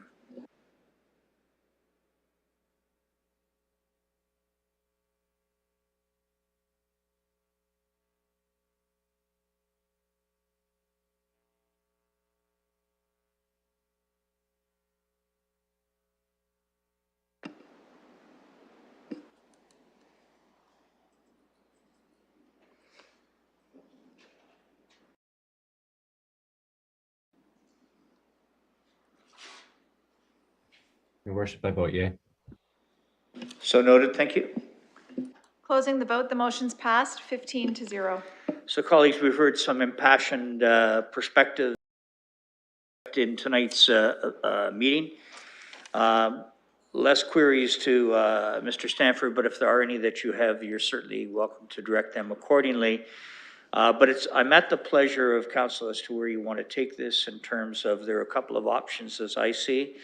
One is that we acknowledge the information that's been receive the report, and you'll see that there is a draft wording to that effect, acknowledging as well the communications that have been received. The second is that we look for a motion that will approve the plan or some aspect of it and introduce a bylaw to enact the plan. So I'm at the pleasure of council as to what you would like to do to begin this discussion. I see Councillor Lehman. Go ahead, please. Thank you, Your Worship. First of all, I want to thank staff for taking on this very complex task that was handed to them by council. Governments around the world are struggling with how they respond to this real emergency that we face. Staff presented us with a fulsome report and then went through the proper process of engaging Londoners and council as well on our thoughts. They have given us a report that we can receive, but I'd like to go one step further. I'd like to make a motion that goes by the suggestion of staff that the final climate emergency action plan attached as Appendix A be approved by this committee. The final climate emergency action plan foundational actions attached as Appendix B be passed as well by the committee. And finally, the proposed bylaw to authorize and approve a memorandum of understanding with the University of Western Ontario to advance joint climate change mitigation and adoption research technologies, analysis, and knowledge attached as Schedule A to the bylaw attached as Appendix C. The clerk has that motion in hand. I have a number of comments that I'd like to make, and I will do once this is on the floor and with the conversation that follows. So, Your Worship, I've made that motion to put that on the floor. So let's see if you've got a second. Well, I've got a couple here already. Councillor Hamou, please. You wish to second? Thank you very much. So let's bring this open for discussion, colleagues. So we had two options, and we've seen a motion that's on the floor. And in a moment, I think we will see that as we refresh our screens shortly as to what that motion looks like. And with that, why don't we? Yeah, you'll see that now, colleagues, in the as you refresh your screens. I'll turn it over to Councillor Lehman. Thank you. When I first saw this report, I saw a challenge in many areas, and I think what staff has done has managed to take in concerns from all of us and the public, and it's produced something that I'm pretty impressed with, to be honest with you. And so they should. It was mentioned that climate change effect by Canada is 1.5% of the world's action. But that being said, is that an excuse not to do our part? The effect that London has in the global area is obviously far less. But if everyone felt that way, nothing would get done. It's easy to have taken the spotlight off this with COVID and the world events that are going on in the Ukraine. But as we've seen with the recent report delivered by the UN just the other day, we have to continue on addressing this issue. In my lifetime, I've seen a crisis of population growth in the world and food, the ability to feed the planet, depletion of the ozone layer, and pollution. There was a time when we couldn't swim in Lake Erie. As was mentioned by one of the presenters today, mankind, when they get their mind to it, are capable of great things to address the challenges that have been presented to us historically.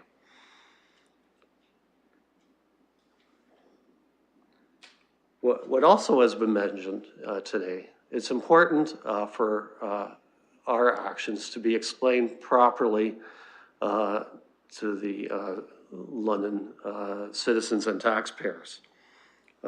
We have to have their buy-in on this. We're not going to get there by simply issuing edicts and expecting the world to change. This is a community effort that needs to have people seeing where they can do so individually and also with government help.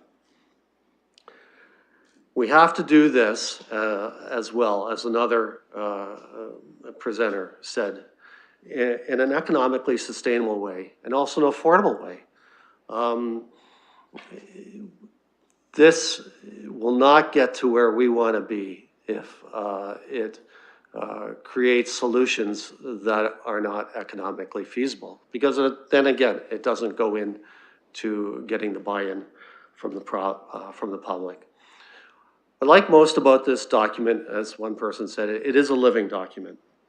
It provides for a consultative way forward, not just now, but as we go through the process, because eventually the big heavy lifting will be done when we get to the 4-year budget timing. There'll be time for many public consultation efforts to guide us, not just now. This will be for our lifetime. We will continue to address this problem as new technologies come to bear, and as we see the effects both in action, but also on action. I think this is a really, this is a good start. It's a workable start. It's one that I think provides ourselves and also future councillors a roadmap to get to where we need to go in these times. So thank you. Thank you very much. I now have Councillor Lewis. Thank you, Your Worship, and I will say to everyone who presented tonight, thank you for your time and for your thoughts on this. Councillor Lehman thanks staff, but I think it is worth saying again, a considerable amount of effort has gone into this already. And of course, some of the items that are in this plan, as Ms. Frank pointed out, are already in action in other plans and are moving forward. And in some cases, there's budget commitments already made for those. So this is a good start, and it's not that action hasn't already begun. I think that that's really important. I did hear it said tonight, you know, that this isn't a political decision. And I'm going to say respectfully, all of these decisions are political because it requires the buy-in of the public. And this is a democratic country. We have to get the majority of people buying into taking the steps that are necessary, or we will fail. We will fall short if we do not have the public buy-in. So yes, it is a political decision. It's a community decision. And by the nature of that, we need the public support. So it was said by a variety of folks, a lot more consultation is going to be needed along the way. And this is a living document. There are, as Mr. Wallace pointed out, many mentions of reviews happening as this rolls out. I think that's really important. You know, when I knew that this was going to be on the agenda tonight, honestly, I thought we might be sitting here until 11 o'clock at night listening to public messages. And we aren't. And a big part of that remains that this report is not well known by the public. And I appreciate staff feeling very good about the engagement that they were able to do in the last 6 weeks. They only had 6 weeks to do it. So there was limited opportunity to bring people in. But in a city of 420,000+ people, we haven't really even received input from 1% of them. So to me, that remains a concern that we've got to engage people more in this process, especially because many of the things in here are individual actions that we're encouraging people to take. There will also be many more discussions that are going to happen with our other levels of government. And I think it's really, really important to underscore this. The city cannot do this alone. You know, I heard a number of people talk about financial tools. Well, there are only so many financial tools available to the city. We do need engagement from other levels of government to help with some of this funding. I said this when the report was before us previously. You know, when you look at, and we're going to talk later about council compensation, if we're the median income of Londoners, well, I've looked for myself. Without 5 figures to outlay up front, right now, there aren't really incentive programs that I can take advantage of. So that means a whole lot of Londoners out there are going to be financially excluded from taking part in doing things at home that can help them meet our goals. So we are absolutely going to have some really blunt discussions with our federal and provincial partners that funding needs to be on the table for this. It is a beginning, you know, and we're seeing some positive steps already from the federal and provincial government on electric vehicle production. That's a good thing. In fact, I think it's a very good thing. People are still going to need ways to get around, and they are still going to need jobs, and electric vehicles are doing both of those things. We heard some speakers talk about the in and up value of the London plan. Yes, that matters. We also have to be mindful of the fact that if we're not going in and up, and if we're not infilling within the urban growth boundary, and if we're not even willing to entertain whether or not changes have to be made to that line, we saw from a report that was issued last week by Mr. Moffat, people are moving outside the city.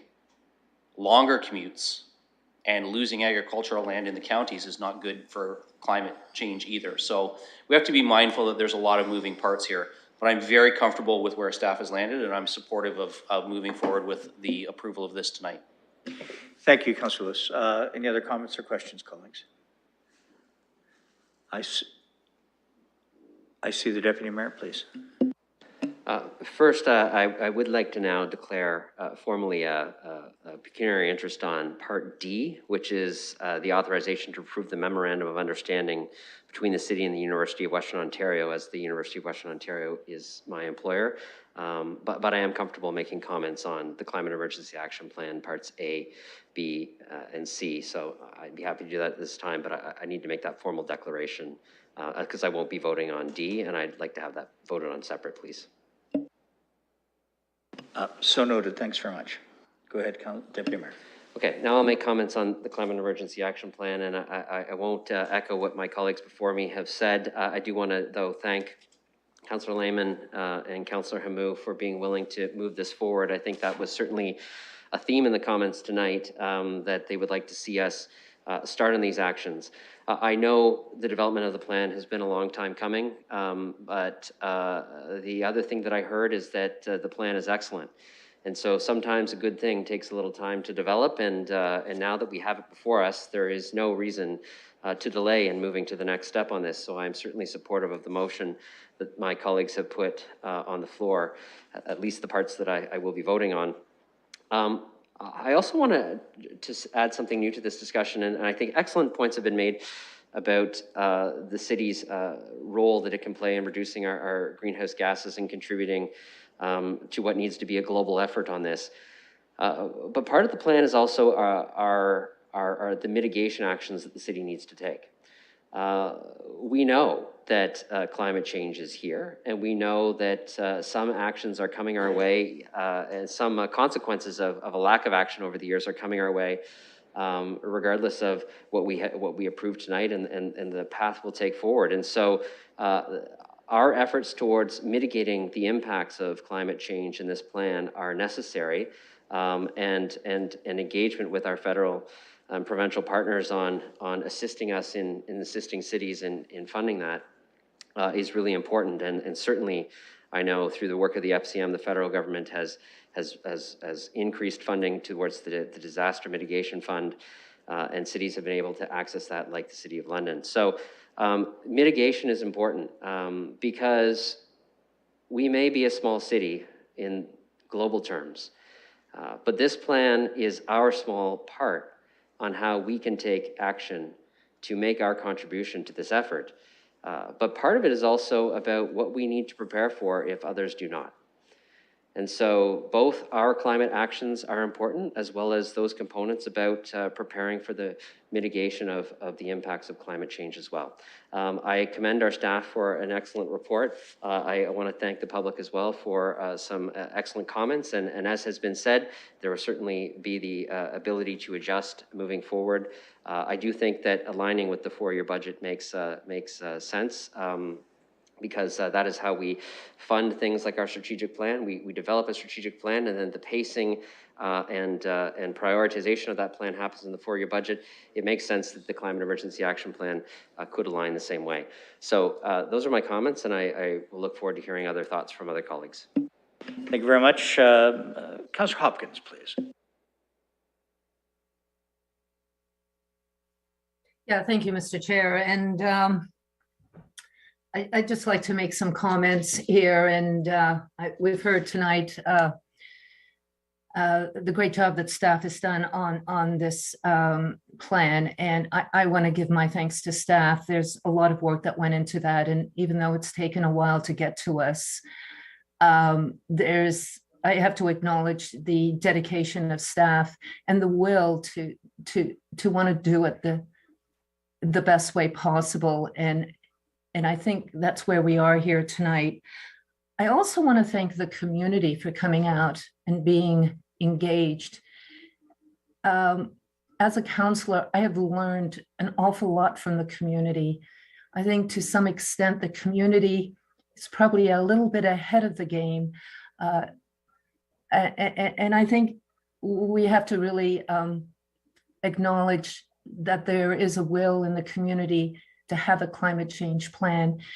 And I think that's where we are here tonight. And Mr. Chair, I would like to address council and yourself and thank you for approving this plan. I think that is where I feel, I guess, the happiest that we've all come together, recognizing the will in the community, staff's work, and we're making a decision here. And to me, this is a very, very important decision, because now we can move forward with actions. Aligning it with our 4-year budget, to me, makes so much sense. It's where we make a lot of our decisions, is through our budgeting process, and having this plan and the decision and the funding that goes with that just makes a lot of sense. But I think we're all on the same page of wanting a city that is livable. We all want that. And we want to bring everyone together, not only the community, but also the systematic changes that we've already started and need to continue. And having that continuous engagement with the community and the ongoing conversations. I think it's an exciting day here in our city, and support moving this forward, and can't wait for actions to start to happen. Thank you. Thank you, Councillor. I have Councillor Pelosi, please. Thank you, Your Worship, and thank you to the public for sending their comments ahead of time, and for some joining us this evening.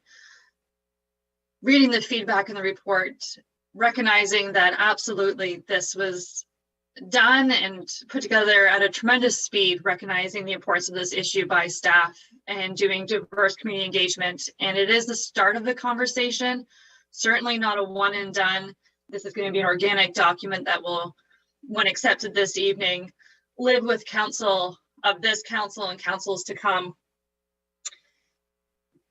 And having seen in 2019, when we declared the climate emergency, quickly the public said, great, now what? And other municipalities, as they declared them, their citizens asked, now what? Where's your actions to go with words? As we've seen in 2021, as some reports have come through Civic Works Committee, looking at the corporate energy consumption and other activities that we're doing and how we handle our waste, it became very clear that as we're being environmentally responsive, the results in these energy efficiencies are also coming back in monetary gains and realizations for the corporation as well, that not only is it smart to do this for the environmental aspects, it's wise in a budget conscious manner as well. So happy to endorse this plan, looking forward to seeing it grow over the years to come. and really grateful to the community for this conversation and the support, realizing this is vital. And as we talk of election cycles and aligning it, and we realize as a council that the infrastructure and the programs that we grow today aren't even just to serve the electorate of today.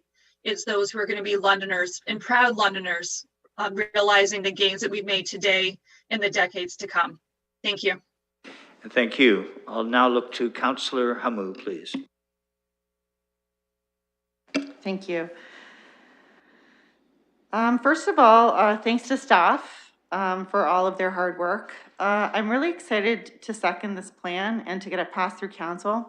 I heard the comments this evening and read through all the material sent to us before the meeting, and I'm excited to talk to Londoners about the circular economy, walkable cities, more biking, more local initiatives, and creating buy-in from my community and all the citizens of London. I trust the staff at this point to keep us on track by creating 4-year targets tied to council or budget cycles, determining intermediate next steps, define specific and immediate priorities in 2022 to 2024, and creating a short-term budget for these new initiatives. I know the people in my ward are eager to see this plan passed, so we can start working on some of the pieces of this policy. I believe I actually have a meeting tomorrow evening with some of my neighbors to get through some of the policy stuff in the plan. I'm excited about some of the progress the provincial government is bringing forward with more electronic vehicles and the federal government's funding for mitigating climate change, but they do need to do more for municipalities. And so I'm happy to second this bold and aggressive climate action plan and happy to see this come to fruition. Thank you. Thank you, Councillor. Councillor Cassidy. Thank you, Your Worship. I have some questions, and if it pleases Your Worship, I'll come back later. I'll let other colleagues speak. I'll come back later with comments, but I do have some questions for staff on this report. Go ahead, please. Thank you. So first of all, again, my thanks added to everybody else's, to the community who has come out to speak with us tonight, to city staff for a fantastic report.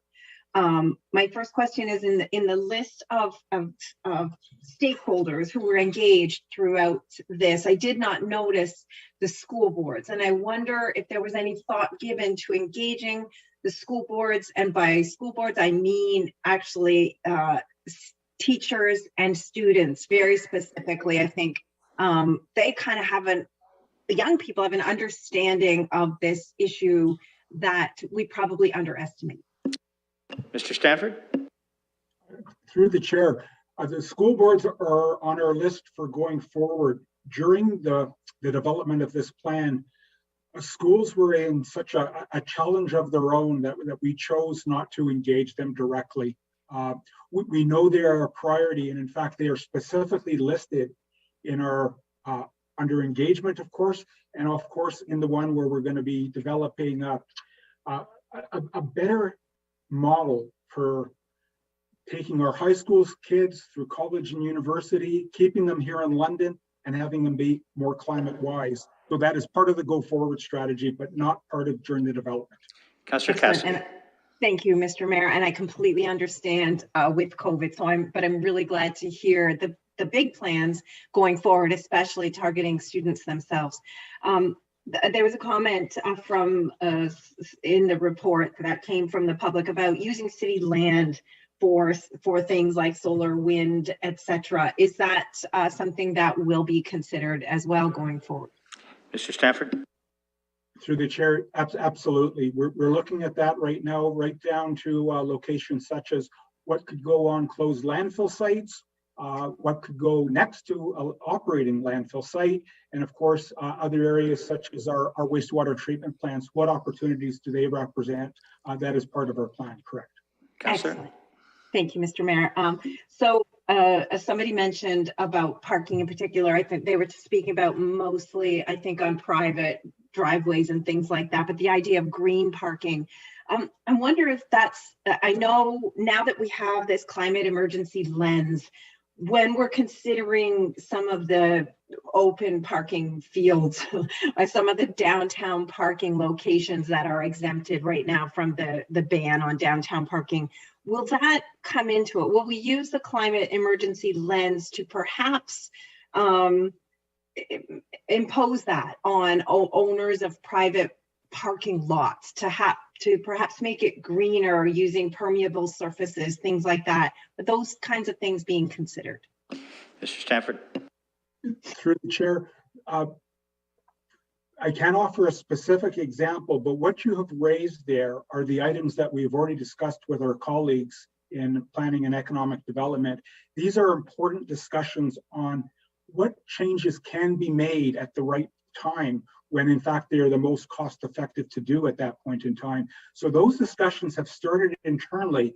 We have to then bring them to the development community. And in fact, you heard tonight from Mr. Wallace, the openness of sitting down on these items. And we're going to be taking them up on that offer. And in fact, it has started and it must continue at an appropriate pace. And what you've suggested there are items that need to be considered. Councillor. Final question, Mr. Mayor. Neighborhood decision-making is mentioned in here, but I was looking at it from a different point of view, as in, again, using the climate emergency lens. Could we apply that lens when we are deciding on these kinds of projects? So we get these projects every year, people vote on them. Could we add a criteria that says, you know, bonus points if it's an environmentally sustainable idea or something that contributes to the city's goal of net zero? Mr. Stanford. Through the chair, once again, an excellent idea. That process has been very well received in the community. The environmental elements are looked at, but not at the level that you've just described. But that is the right type of change and the right way to get into a community to begin to influence them right before they start a particular project. So we're very open to bringing that up with Deputy City Mayor Smith in that case. Thank you. Councillor Cassidy. Thank you, Mr. Mayor. Those are my questions. I'll let my colleagues go ahead and comment. Thank you. Thank you. Any other comments or questions the colleagues wish to have? I see none. So Councillor Cassidy, do you have any other final comments? Oh, no, you're still on. So any final comments you would like to make, please?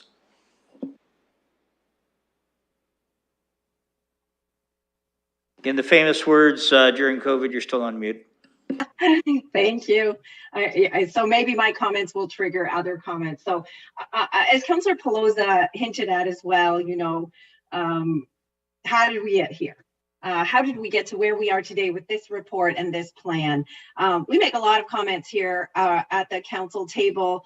We say a lot of things and we think that we're right most of the time when we say them. So, you know, some of the comments around advisory committees has been, you know, from past and current councillors, you know, I don't even know what advisory committees do or what, you know, it's time to review this because we don't understand what they're doing. I will say this came to us because an advisory committee did exactly what they're supposed to do. The advisory committee on the environment came to the plan. I think you're frozen, Councillor. Councillor, we have no idea what that was, but if you want to, we still have no idea. So I'm not sure if you're going to need to reset, but it looks like you are frozen in time. We'll let you have another go at that. And, so while Councillor Cassidy is collecting her technological thoughts there as we can, are you good to go, Councillor Cassidy? I am not confident quite yet. There may have to be a reset on that. So with that, I wonder if any other colleagues in the interim might have a comment or a question, and then we'll turn it back to Councillor Cassidy. Excuse me. Councillor Turner, you go ahead and apologies, Councillor Cassidy, we're just going to kind of put you over to the sideline for a moment, and then we'll bring you back in. Councillor Turner, go ahead. Happy to fill the space. Thank you, Your Worship. I'm very happy to see and hear the comments from my colleagues supporting this, and certainly from the community. Your input is very welcome and very appreciated. We also heard from Mr. Stanford in his preamble that many didn't see this as going far enough and or fast enough, actually. And we heard that from a number of comments from the community tonight as well. For those who say that cities don't have an important role in this as, say, the national governments, they couldn't be more wrong. It's well recognized also in this report, for example, that personal responsibility is paramount. But it will also take a lot of help from government and all three levels of government. In fact, all four: the municipal, the provincial, the federal, and the international community too. And so we need to recognize that the government has a role to play in both helping with incentives and helping to encourage people towards greener behaviors, but also through regulation too. And I raised this last time and there was some bristling about that, but I think it's really important. When you take a look at the federal government, their work on gas tax is key. The investments in transportation, especially in mass transit infrastructure, rail, those kind of things from the provincial government on transit, they're really important. These are things that government can do. Locally, this can be done through things like grants and rebates for cargo bikes, heat exchangers, electric vehicle charging, investments in transit and active transportation. On the regulation side, it can come in many forms as well. And in terms of our planning policies, we can look towards requirements for construction through intensification rather than sprawl. And that's a key component of the London plan. But right now, it's a guideline and a suggestion. There aren't really many controls within there, and we can put those in. Green vehicle requirements for vehicles for hire. We can take a look at the build standards for malls, for example, with large surface parking areas, having shade standards and permeability. We can design and put those things into our site requirements. These are things that we should be thinking of. And this was my concern with the plan as it was put forward, is it didn't really seem to go far enough. It put a lot on personal responsibility and not enough on our responsibility as government to make sure that, that we can put the right nudge in the right place. Building requirements, this is something we can work with the provincial government for in terms of the Ontario Building Code. Those requirements, some of the things that really help in terms of green builds might not be permitted or are very difficult to accomplish within the Ontario Building Code. And these are things that we should be working with our provincial partners to help encourage so that builders can take advantage of these and that there can be a market demand for it. But we should also be looking towards creating energy requirements for buildings because, as noted in the report, buildings are a significant contributor to greenhouse gases. And further, when we take a look at the way we deal with our garbage, we're moving towards green bins finally, thank goodness. 60% was the target that was supposed to be in place in 2008. It's 2022 now, it's 14 years later. So our target is 60%. And we're going to achieve that in the next couple of years. Now 16 years later from what the anticipated and requested target for 60%. We should be going much further. And beyond just diversion, we need to be going towards reduction of waste. We need to be putting some downward pressure to make sure that the amount of garbage put at the curb, whether it's in the green bin, recycling bin, or in the garbage bin, is much less than it is. So as I said, I'm happy to see such support from my colleagues. I was happy to hear the comments from Mr. Stanford to say this is a living document. I was happy to hear the comments from the community asking for direct ties to council terms and budgets. I think it'll be really important that we explore things like carbon budgeting directly tied with our actual financial budget. And I'll be really looking forward to seeing how those things are incorporated. As said by a few of the presenters today, we need to get started. So I'm supportive of the proposal as it is in front of us, but there's still a lot of work to do. Thanks. Thank you, Councillor. I'll go with Councillor Van Meerbergen, and then if we're able to reconnect back to Councillor Cassidy. Councillor Van Meerbergen, please go ahead. I believe you wanted to make some comments. Yes, thank you, Mayor. And I'd like to thank all those who presented. It's certainly at the core of how we try to ascertain information and thoughts from a diverse group of people with their opinions. I have to say, by and large, I think this plan is certainly aspirational and it gives us some guidance on how to proceed going forward as we head towards 2050. But I also think, as is stated in the plan, as one of the major planks, that we want to bring everyone along. And if we're truly committed to that, we are not going to achieve that if we start passing punitive and prohibitive bylaws in order to achieve certain targets, et cetera. So we're going to have to approach this, like this is very much, as has been stated, a malleable document. This is a living document, but we're going to have to be very careful that we approach this with logic and rationality, so that, yes, indeed, we can bring everyone along. We also have to remind ourselves that we don't do this in isolation. Even with the rest of our Canadian brothers and sisters, we still are part of an entire global system, the entire planet Earth and its atmosphere. And we just have to take just cursory looks at what's going on in a country like China and see the billions of tons of CO2 emissions that are occurring just in the last year. According to the International Energy Agency, the IEA, around 12 billion metric tons of CO2 was produced by China and emitted into the global atmosphere. Now, you could say, well, maybe that's their baseline, that's where they're at.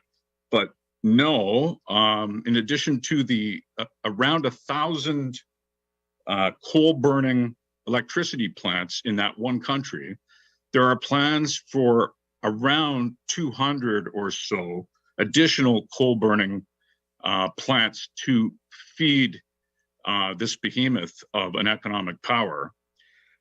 Just in the last year, their demand for electricity went up by 10%.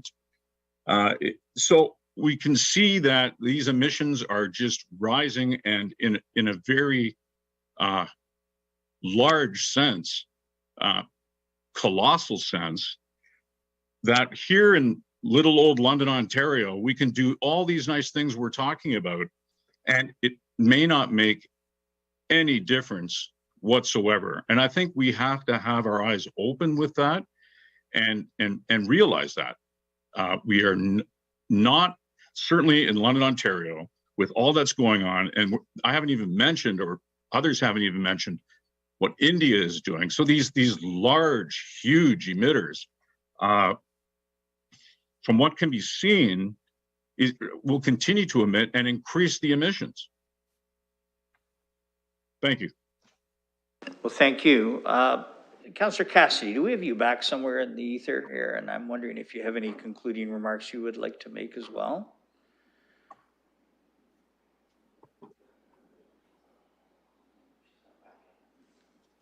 At one point, we did see Councillor Cassidy coming in and out. I'll look for any other comments from colleagues with respect to this issue. I think we have you there, so to speak. Councillor Cassidy, go ahead, please.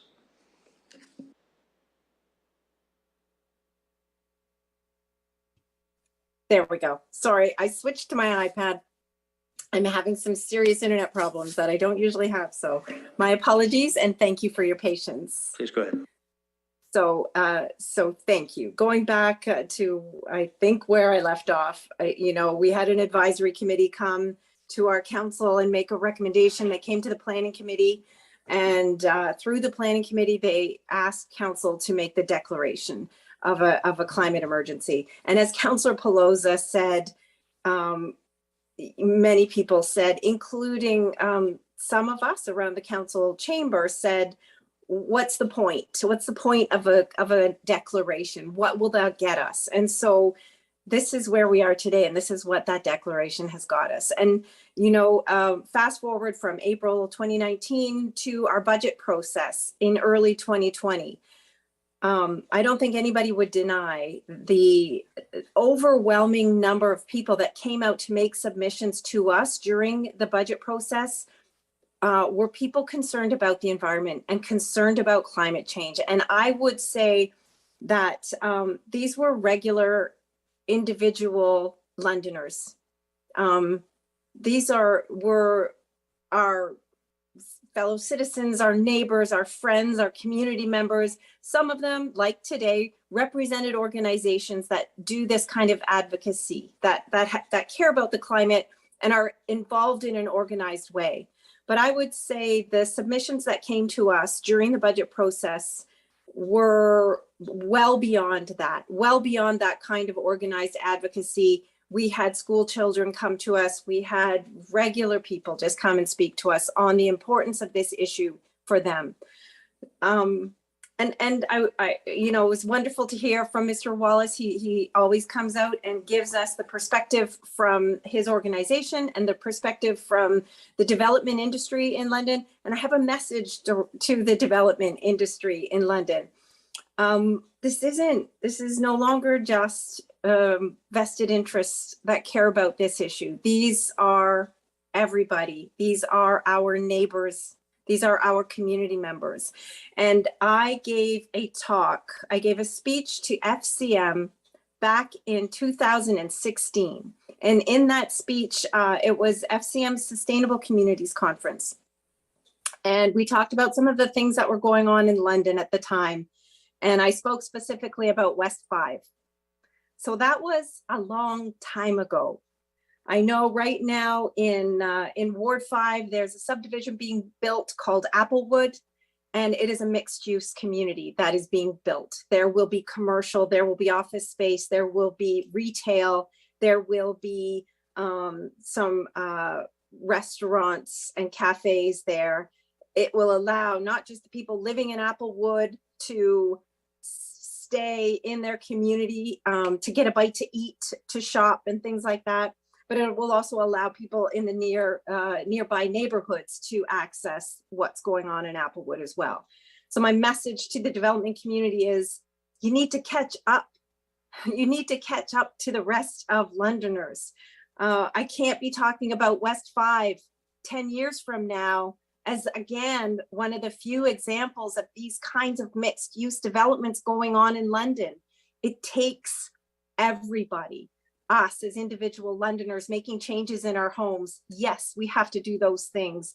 The business community has to do their part as well. And I'm really heartened to hear Mr. Stanford talk about the kind of consultations and collaborations that they're doing with the business community, with educational institutions, with regular Londoners, all of those things. That's the only way we're going to get to where we need to go. When we address things like greenhouse gas emissions and carbon and these things, it doesn't just address those numbers on a chart. It makes London a better place for all of us. If you think about air quality and reduction of smog and air pollution, that's going to make a better place for you and I walking down the street, playing in our parks, things like that. 30 seconds, Councillor. So, thank you, Mr. Mayor. I am at the end of my comments. I am really pleased with this report. As you might be able to tell, it took me so many tries to get back into this meeting because I really wanted to share my enthusiasm. So thank you very much. Thanks for your patience again. Not at all. It is said that persistence and determination alone are omnipotent. There we have it. Councillor Van Holst, you're up next. Thank you. I'll be brief. The best way to evaluate a plan sometimes is just to try it out. So I think that's what we should do here.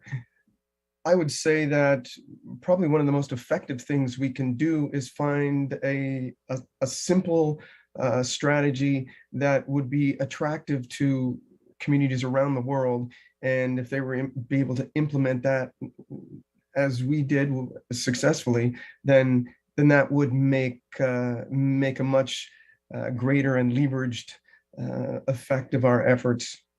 So I hope we can achieve something like that. And thank you.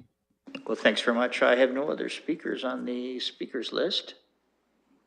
I guess I do. Councillor Helmer, go ahead.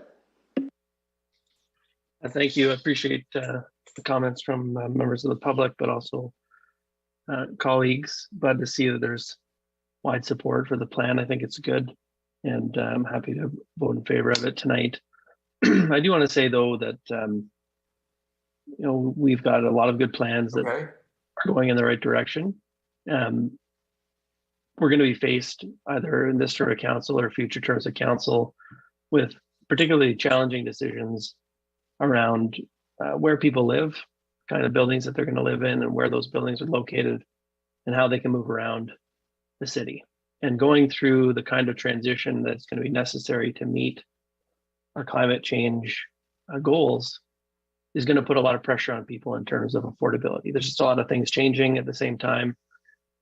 Other levels of government can help with that transition. The thing that I think we really need to be focused on as the local level of government is the built form. You know, what are we going to approve, where, what kinds of developments, and the transportation network. How do people move around? What kind of options are available to them? Because especially when it comes to housing and transportation, we need to be building more cheaper options. The problem with cars is not just an environmental problem, it's a cost problem. They're too expensive. They require so much parking, insurance, energy, a place to put them. It's a huge amount of money, and too many people can't afford that mode of getting around. Lots of people can, but lots of people cannot.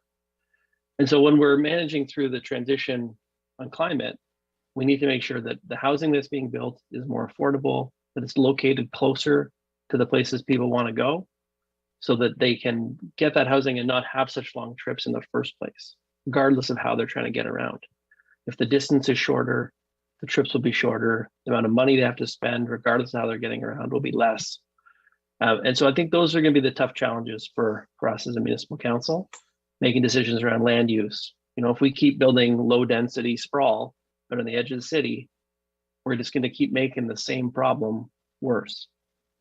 We really need to stop that. We have to do the inward and upward part, and it's painful. We've dealt with lots of these inward and upward discussions.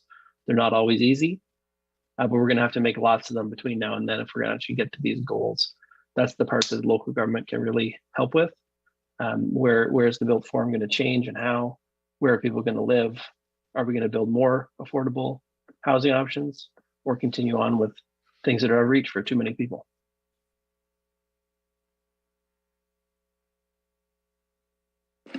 Thanks very much.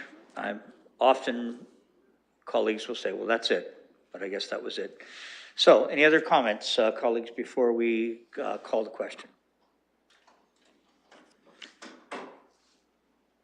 So what I'll do is I'll turn over to the clerk, because we're going to be splitting the questions slightly as a result of what the deputy mayor indicated was a potential conflict under D as it relates to the relationship with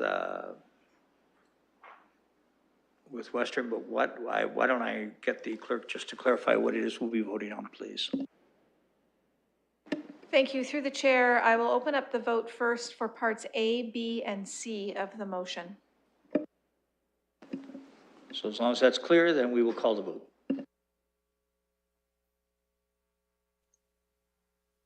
Mr. Mayor, I will vote verbally yes. Thank you.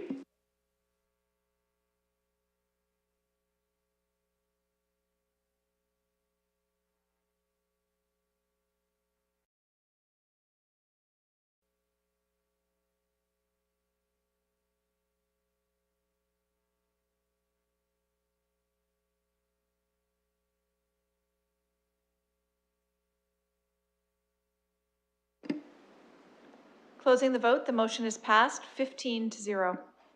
Now the balance of the motion, it's been duly moved and seconded. We'll call the question.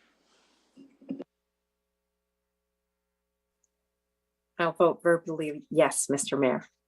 Thank you.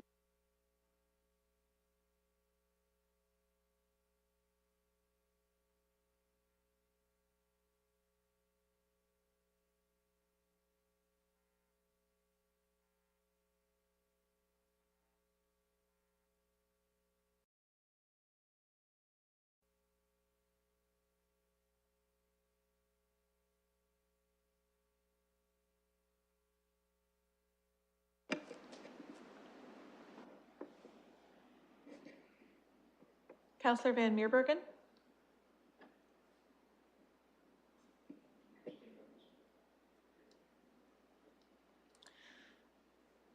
Closing the vote, the motion is passed 13-0 with 2 recused.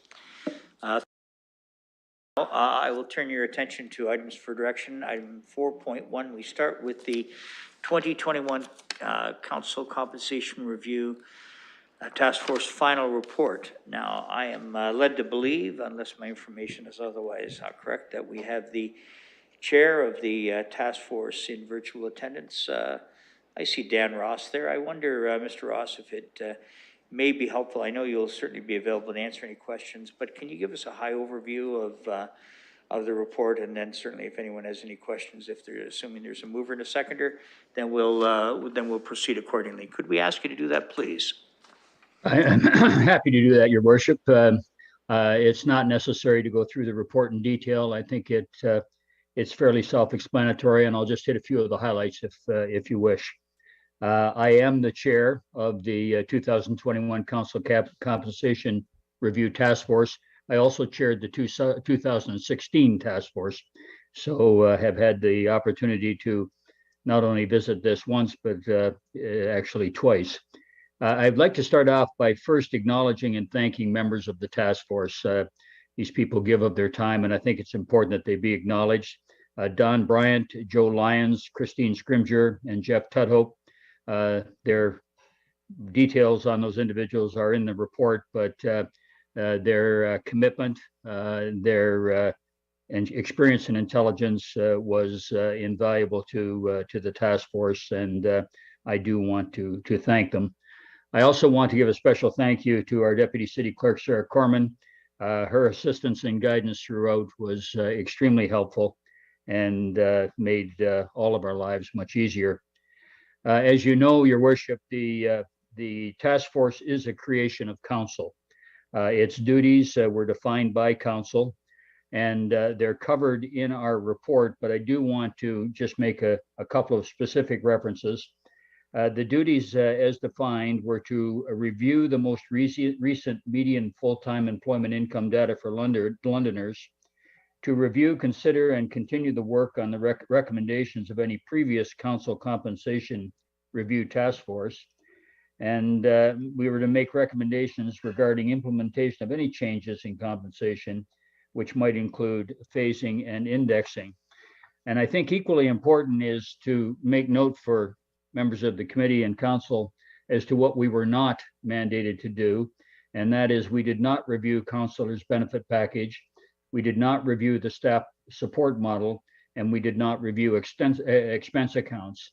And it was our position that they simply did not fall within the terms of reference of the task force. We did have, however, some very helpful guiding principles from council, and they should be repeated quickly. No councillor should seek to serve in public office solely for financial gain.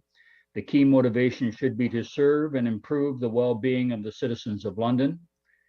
The system of remuneration must be transparent, open, and easily understandable. Remuneration needs to be sensitive to local market conditions, recognizing that the role of councillor is neither a full-time nor part-time role, but rather a unique role, and the fair compensation that is reflected of the legislative responsibilities and day-to-day duties undertaken to fulfill the role of a municipal council should be the objective of the task force. We did undertake extensive research. We looked at all of the legislation, the bylaws, the public policies, municipal, provincial, that do affect councillors, took those into consideration in our deliberations.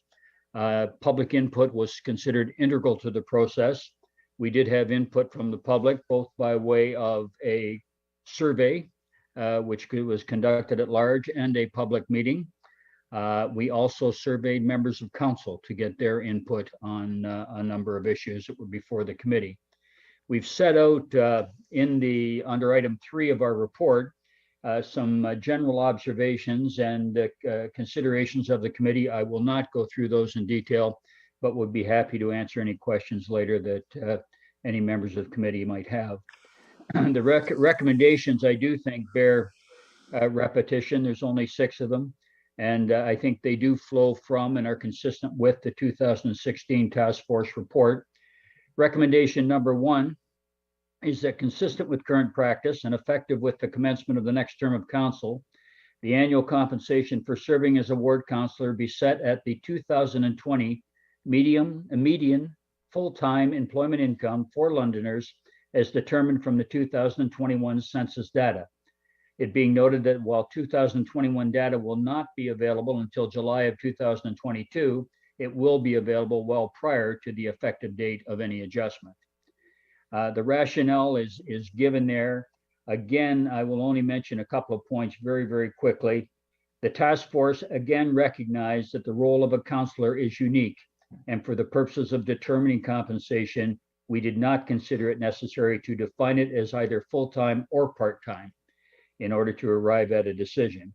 Rather, we sought to fully understand the time commitment, the content and responsibility of the role, and what level of compensation was necessary to enable effectiveness and efficiency so that council members could perform their duties to the highest level of their ability. There was a clear desire by the public to have a simple, made in London solution. The other thing I think that's worth mentioning is that the council member's role does not constitute an employment relationship, but compensation needs to be set at a level so that it is not a primary motivator to run for office, but is also sufficient to ensure that income is not a barrier to running for office. And I think those 2 points are important and need to be made. Recommendation number 2, and this is likely the only significant new recommendation we're making, is that the current formula for adjusting council compensation on an annual basis be amended to be based on the average annual variation in median full-time employment income determined from published census data over the most recent census period, 2021, as opposed to labor index or CPI, as has been done in the past. The rationale here was that we were seeking a method of annual adjustment that would be transparent, easily determined, and fairly reflective of London's economic position. The most recent census data thus becomes a single point of reference for adjustment of compensation, both at the beginning of a council term and annually thereafter. So it takes a lot of perhaps confusion out of the equation. Recommendation number 3 was that the annual adjustment in councillor compensation be automatic and administered by the civic administration. And while that adjustment should be transparent and reported to both committee and council in open session, it should be determined independently of council and implemented by the civic administration. And it is noteworthy that council compensation is currently published annually by civic administration. Future reviews, we make recommendation number 4, Your Worship, which is really largely a repeat of what was in the 2016 task force report as well, but I think again bears repetition. The review should be completed no later than 6 months in advance of the date that nominations are accepted for the next municipal election. We wanted this to be as much as possible a non-political process. Any adjustment should be effective on the first day of the next council term. That is, the existing council is setting remuneration for the next council and not for itself. The task force should, as much as possible, reflect the diversity of the community, and ideally, the participants should have knowledge in the areas of municipal government, research, statistics, public engagement, and compensation. It should be limited to no more than 5 individuals. The review should include a review of major supports required for council members to efficiently and effectively carry out their role to the best of their ability. The review should consider if median full-time income remains an appropriate benchmark for council members' compensation. Review should consider if the current formula for interim adjustments remains appropriate, and public engagement should continue to be an integral component of the review process. And only one item from rationale that I would repeat, and that is, while a major review of compensation once every 4 years is sufficient, the task force believes that a policy for annual adjustment is necessary to ensure that there is an independent mechanism for making interim adjustments that are in keeping with local economic data. We do feel that the interim adjustments are important, and that's why we moved to a more straightforward and hopefully more easily determined method of reaching those adjustments. Recommendation number 5, and this came from the engagement process. that opportunities be explored to determine what online public spaces, web pages, social media, etc., might be available in order to ensure that the system of remuneration for council, including annual adjustment, is transparent, open, and easily accessible and understandable to the public. And the additional recommendation is that the annual adjustments be reported to committee and council and recorded in the minutes of both committee and council. And that was in direct response to input that we received online, and is really directed toward creating and maintaining an educated and informed public, and public participation, which both of which are integral, we believe, to the council compensation review. And the final recommendation is one that we heard and felt should be addressed specifically to committee and council. And that is that the task force heard strong arguments from a few members of the public urging consideration of performance-based compensation for council members. The task force specifically does not consider this appropriate, given the nature and performance of a council member's duties, the vast differences in experience and approach, quantity versus quantity, and the very unique and different demands from constituency to constituency. Accommodation of the above factors would, in our opinion, make it very difficult to create and enforce a system of performance-based compensation in an equitable manner. Performance for councillors will inevitably be measured every 4 years by the voting public. And Your Worship, that is our report, and I'm more than happy to engage any questions. Well, thank you very much, Mr. Ross. I wonder this, for the purpose of, certainly for any comments or questions that colleagues may have of their own or of Mr. Ross, I wonder, is there someone that might be prepared to move the report itself for the purpose of discussion? I see Councillor Fife Millar is seconded by Councillor Lewis. So is there anyone that wishes to make any comments or have any questions of Mr. Ross for the purpose of this report? I see Councillor Lewis. Thank you, Your Worship. I'll be brief on this one. Thank you to the task force members for their time on this. I know it's always a complicated and a little bit of a thorny issue. And quite frankly, and I think Mr. Ross alluded to the fact that there's a great diversity in how councillors approach their jobs and in how the needs of the individual wards are met. So it's very hard to come up with a standardized method. I will say that while I might not agree with the median income as the starting point, I think where the task force has landed is good for our current time. I think about the responsibilities that we carry, and I'm not sure that we're a median role, but we are definitely in the task force words a unique role.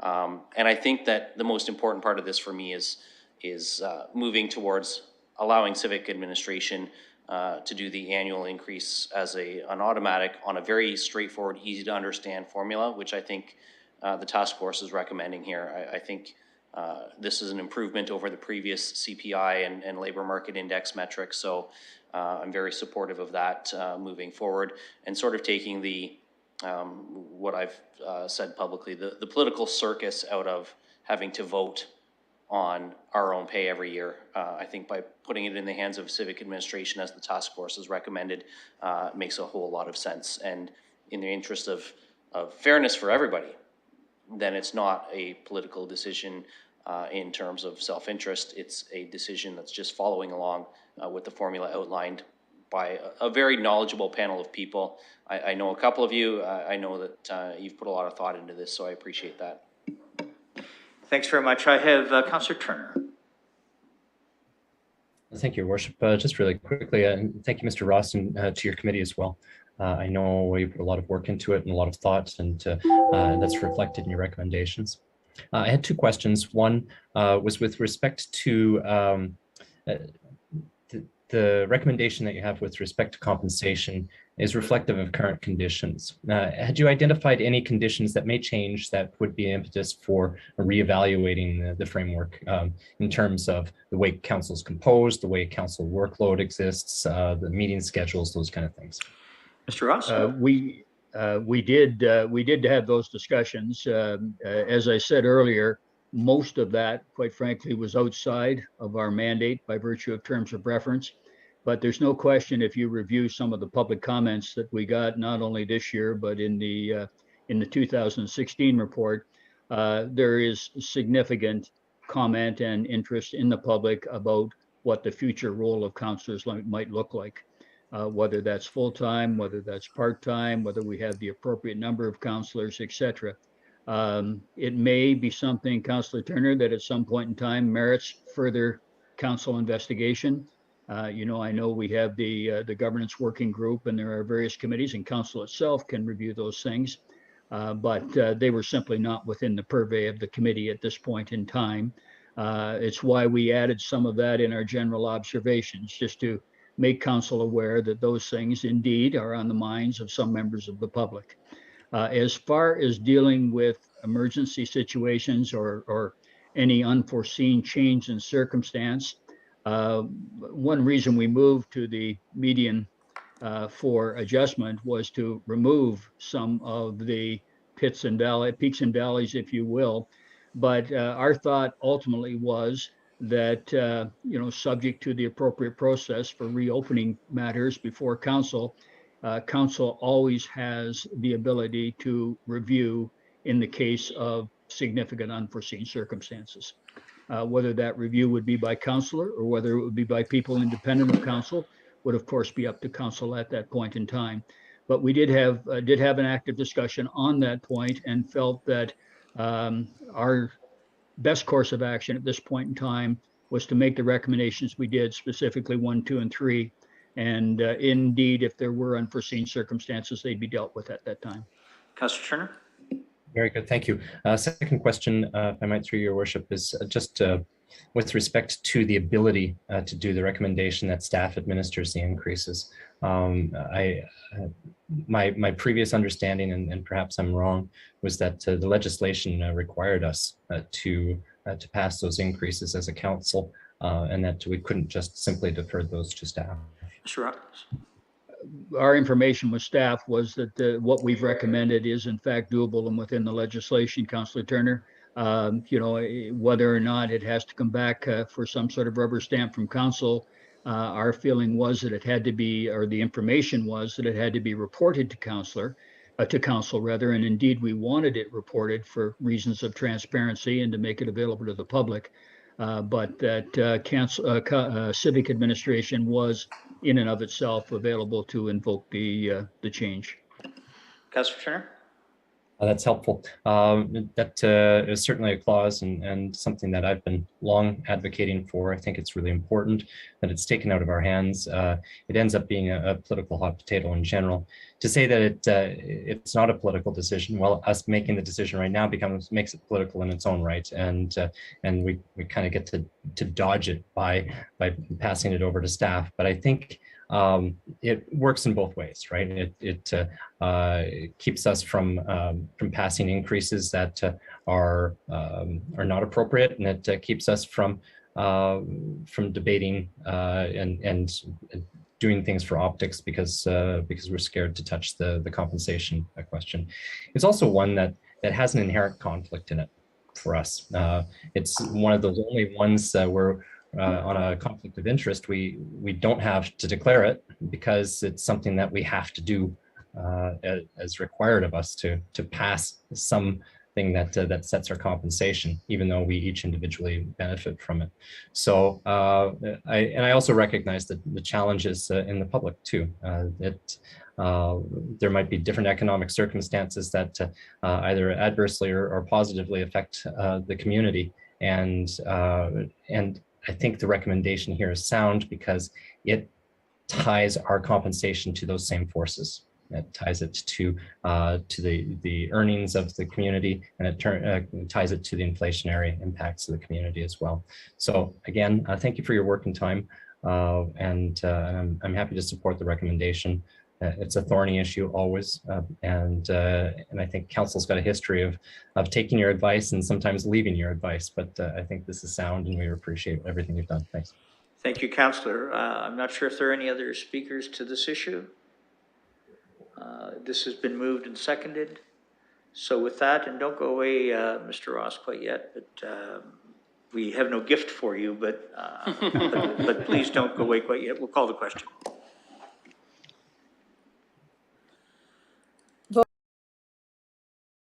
We'll vote yes. Thank you very much.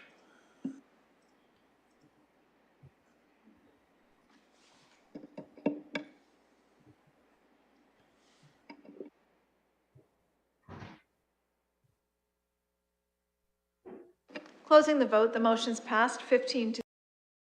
Very much. And the reason I asked Mr. Ross to hang on is you heard Councillor Turner make some reference, as did Councillor Lewis as well, to express the appreciation of council for the work that the committee's done. And I think it's worth noting the names of the individuals who participated specifically. And you know, we don't pay a lot, but our appreciation knows no bounds. And in this case here, Dan Ross as chair, again, our deepest thanks to you.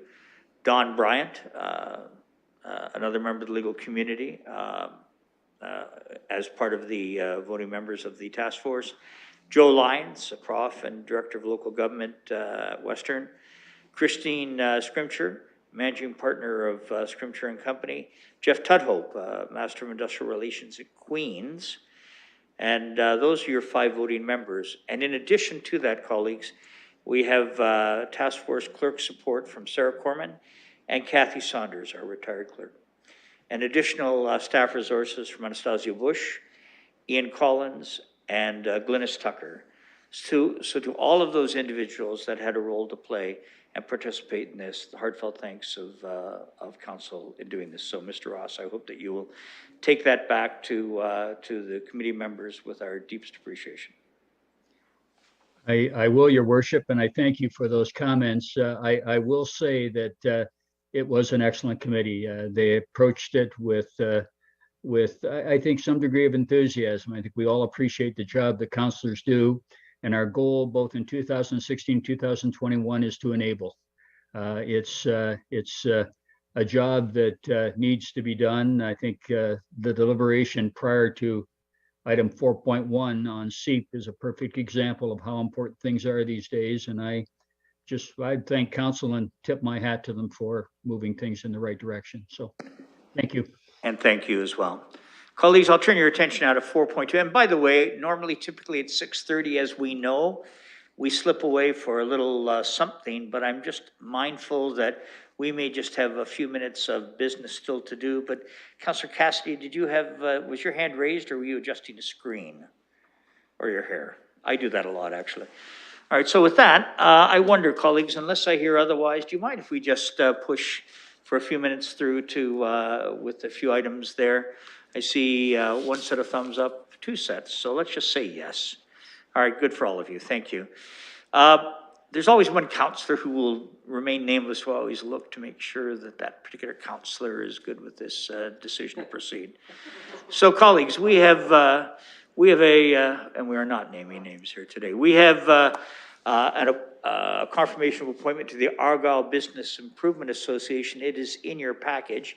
To support that, I'll look for a mover, please. And Councillor Lewis, do I have a seconder there? I have Councillor Pelosa. Thank you very much. Any comments or questions? Councillor Lewis, please, if you would. Thank you, Your Worship. And I wanted to take this opportunity to share 2 comments, actually. The first is that we certainly look forward, pending Council's approval, to welcome Deborah to the Argyle BIA board. It will be changing up the diversity of representation on our board a little bit, and filling a spot that had to be vacated by a departing business owner. So that's some good news. I also wanted to take the opportunity, and I'd be remiss not to say that this will be the last communication that colleagues will receive from Randy Sidhu as our executive director. Randy recently accepted a new position, taking on a new challenge moving forward. He will still be working in the London community, and I know he will be doing great things in that role. We'll be looking to bring forward a name that I'll share with you later. In terms of the new executive director taking over, the candidate search committee has been working diligently away at that, and we have identified an individual, but of course we want to bring that before the board first. So I want to thank Randy for the service that he's given to the Argyle community.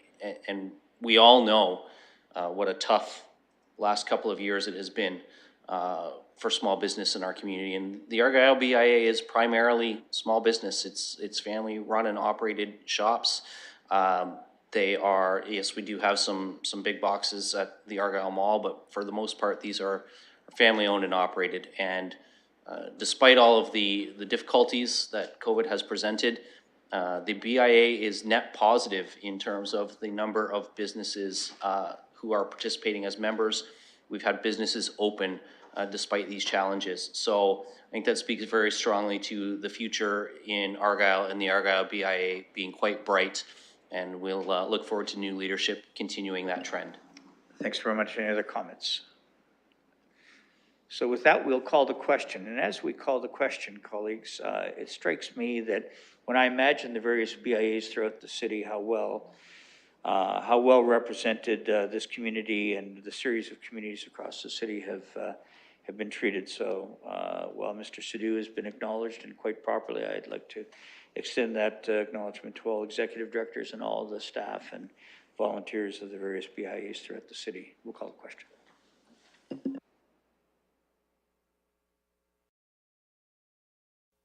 I'll vote verbally yes, Mr. Mayor. Thank you.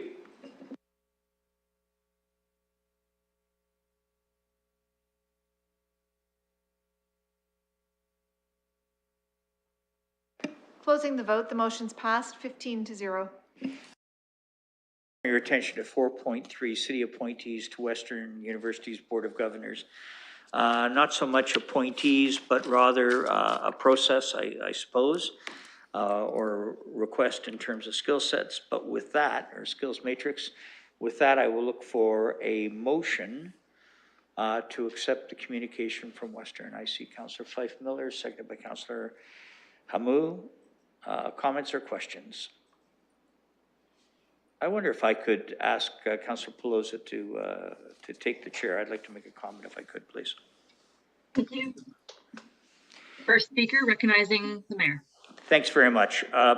Colleagues, there are a couple of acknowledgements with this note, and that is that is the change to extend the appointment of Michael Lerner to June 30th, 2022. He was a municipal appointee. And the other is to acknowledge the end of Harold Usher's term as June 30th, slightly early. But you'll note that, that Rick Conrad, the chair of the Board of Governors, wanted to make it very clear how former Councillor Usher, that he will be acknowledged as having completed his full term. But it gives us a chance, regardless, to acknowledge appointees like Mr. Lerner and I'd like to say Mr. Usher. I just want to say Harold, but for the great work that that they do in terms of this appointment. And so you'll see a term of reference as to what they're looking in terms of the skills matrix that they may or may not bring forward some suggested names. I do believe they will. But I wonder if I could ask the clerk in this motion as well. Do we need to direct the clerk to publicize this appointment going forward, or what would the process? I wonder if you could help us a little bit, please.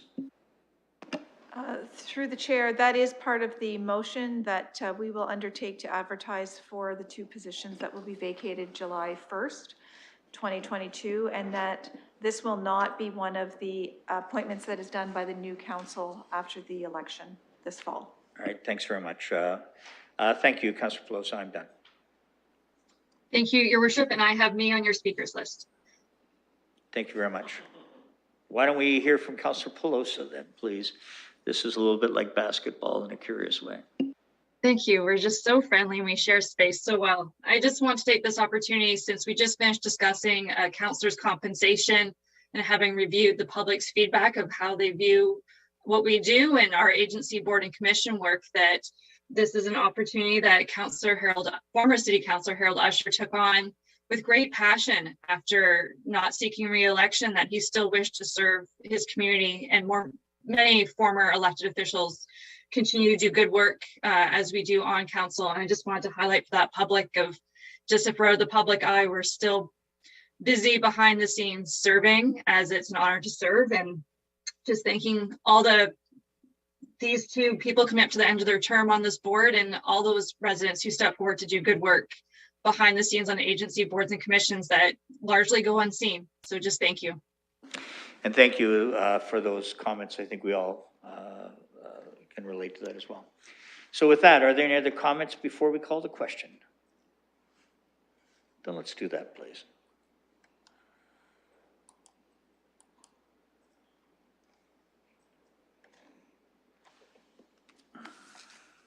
Voting yes, Mr. Mayor. Thank you. Closing the vote, the motion is passed 13-0 with 2 recused. Thank you very much. And colleagues, finally, final item under deferred matters and additional business is one item, and it's 5.1. It's the fourth report of the Diversity, Inclusion, and Anti-Oppression Advisory Committee.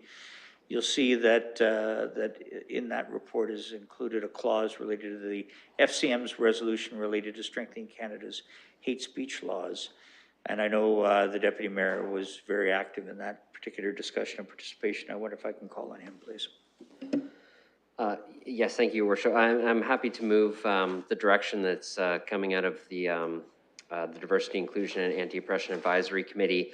And I can give a little bit of context for my colleagues on why I attended the committee meeting in consultation with their chair. As you know, a petition was circulating in the community about some symbols of hate that have been flying on flagpoles in parts of the city. And in the petition, they referenced the work that the town of Collingwood had done to try to tackle this issue. Unfortunately, there's a little bit of context that wasn't provided, and that is, although the Collingwood Council did pass a motion to ask their staff to find out how they could ban symbols of hate, they did not actually end up being able to do so. Their staff came back with a very comprehensive report that I actually went over with the committee, and I had a chance to speak with one of my colleagues on the FCM who is a councillor with the town of Collingwood about the path forward that they took. Out of that report, they instituted a number of items very similar to the work that we've done on diversity and inclusion at the city level. But with respect to the actual banning of the symbols of hate, the recommendation from that council was to go through the FCM, to engage with the federal government on identifying symbols of hate the same way that hate speech is identified through the criminal legislation potentially. That motion actually did come before FCM, and I can tell you as your representative on the board of FCM, I did vote for it. The committee was very interested in the content of that resolution. I provided them with a copy, and they wanted to express their support for it as well. And so the motion you see before us is our advisory committee wanting to do what the town of Collingwood did, and that's express support for the work that the FCM is doing to encourage the government of Canada to address symbols of hate at the federal level. I also let them know that there is a private member's bill currently before the federal parliament. It's gone through its first reading, and it specifically is to amend the criminal code to ban the exact same symbols of hate that were mentioned in the petition in the City of London. So it was a very excellent discussion by the committee, and I think this is a good action to take, and the FCM resolution is appended to it again. It's already passed FCM, and we have already supported it through my vote as London's representative on the board. But I'd be happy to answer any questions that colleagues might have, and I'm happy to move this action at council on behalf of our advisory committee. Thank you. Let's see if you have a seconder. I see Councillor Cassidy. Thank you very much. Comments or questions either for the Deputy Mayor or comments you wish to make? See none. Oh, someone snuck in. Councillor Hopkins, please go ahead. Yeah, thank you, Mr. Chair, for recognizing me, and thank you, Deputy Mayor Morgan, for attending the advisory group and bringing forward the FCM resolution. I do have a question around the resolution and just wondering, maybe 2 questions. The resolution, from what I understand, relates to just online hate symbols, and just want clarity around the bill that you had mentioned as it's going forward. And where are we with that bill? And does it extend further into other areas of not just online, but Mr. Chair, through you. Thank you, Deputy Mayor. Yes, I'm happy to comment on both of those. So the FCM resolution was one that was crafted, it actually came through the committee I chair at FCM, and crafted by the town of Collingwood to address the concerns and fulfill the motion of their council. And part of the challenge and what the council talked about is not just that the symbols of hate should be removed, but recognizing the huge psychological harm that can be caused by those symbols. And so you see that piece directly in the motion. And they refer back to a parliamentary report from 2019, which included a number of actions that the town of Collingwood felt should be endorsed. The private members bill is not a government bill. It's an opposition private members bill. And I can tell you, you know, sometimes those are successful, sometimes they're not. It seems like there is a partnership between the federal Liberals and NDP at this time, and it is an NDP led bill. But it specifically addresses criminalizing specific symbols of hate, which would give authorities the same sort of actions that they would have who enforce the criminal code to address it in the way that is outlined in the bill. You can actually read the bill right on the Parliament's website, but I can say, having read it myself, it specifically and explicitly addresses the concerns raised in the petition that had been circulating in our community very directly. It refers specifically to the Confederate flag, as well as other commonly referred to as symbols of hate. So I hope that gives you the answers that you need, Councillor. Thank you, Councillor. Any other questions? Yeah, if I may, just as a follow-up, so the bill is still going through the legislative requirements, and we're not sure where that bill is. Deputy Mayor? Yes, it's completed first reading. It has not reached second reading. I think as for where it will go, I can't tell you. It's the federal parliament, and sometimes they keep going and sometimes they don't. So good thing to engage your local MP on, I think. So that's a good starting point. Councillor? Yeah, I appreciate those comments, Deputy Morgan, because I think that is something that we can all engage our MPs and having a better understanding where the federal government is on these hate symbols and what we need to do to, I guess, you know, have that, have a place where to go when we see these hate symbols. And it's, I think, vitally important that we deal with it. If there's a bill federally, that's great. But I would hope that we all engage with our MPs and try to find out a little bit more about the bill and pushing it forward. So thank you. I think that's very good advice. Thank you, colleagues. Any other comments or questions? There's a motion on the floor. It's been moved and seconded. I see no other comments or questions, so we'll call the vote.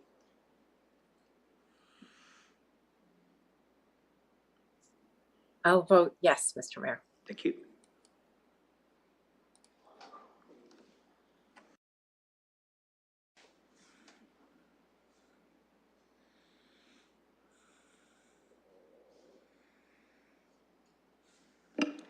Closing the vote, the motion's passed 15-0. Thanks very much. This is a great week. First time back, and it feels very good to be back. And thank you for those who have sent notes and calls. I appreciate that very kindly. But, you know, this week in particular is even more important than that because it's actually Public Health Week. And I had the opportunity earlier this week to acknowledge those in public health and thank them on behalf of council and administration for their service. Those are often unsung heroes, and the work they do, both as medical professionals and those behind the scenes, is critically important for our city. Second thing, and likewise, speaking of thanks, this gives me an opportunity to acknowledge the great work of our own city staff. Ms. Livingston, I hope you will take back to our staff the appreciation of council for the great work that you continue to do. We're a strong city in this country, and were well-run, and I give huge credit to the staff and administration of this great city. So with that, I wonder, could we look for a motion to adjourn? I see Councillor Van Meerberg, and I see seconded by Councillor Hillier. Thank you very much. Clerk, is it okay if we did a show of hands or something like? Let's do that then. Let's do a show of hands if you really want to leave. Show us your right or left arm. That motion's passed. Thanks very much, colleagues. We will see you soon again. Much appreciated for tonight.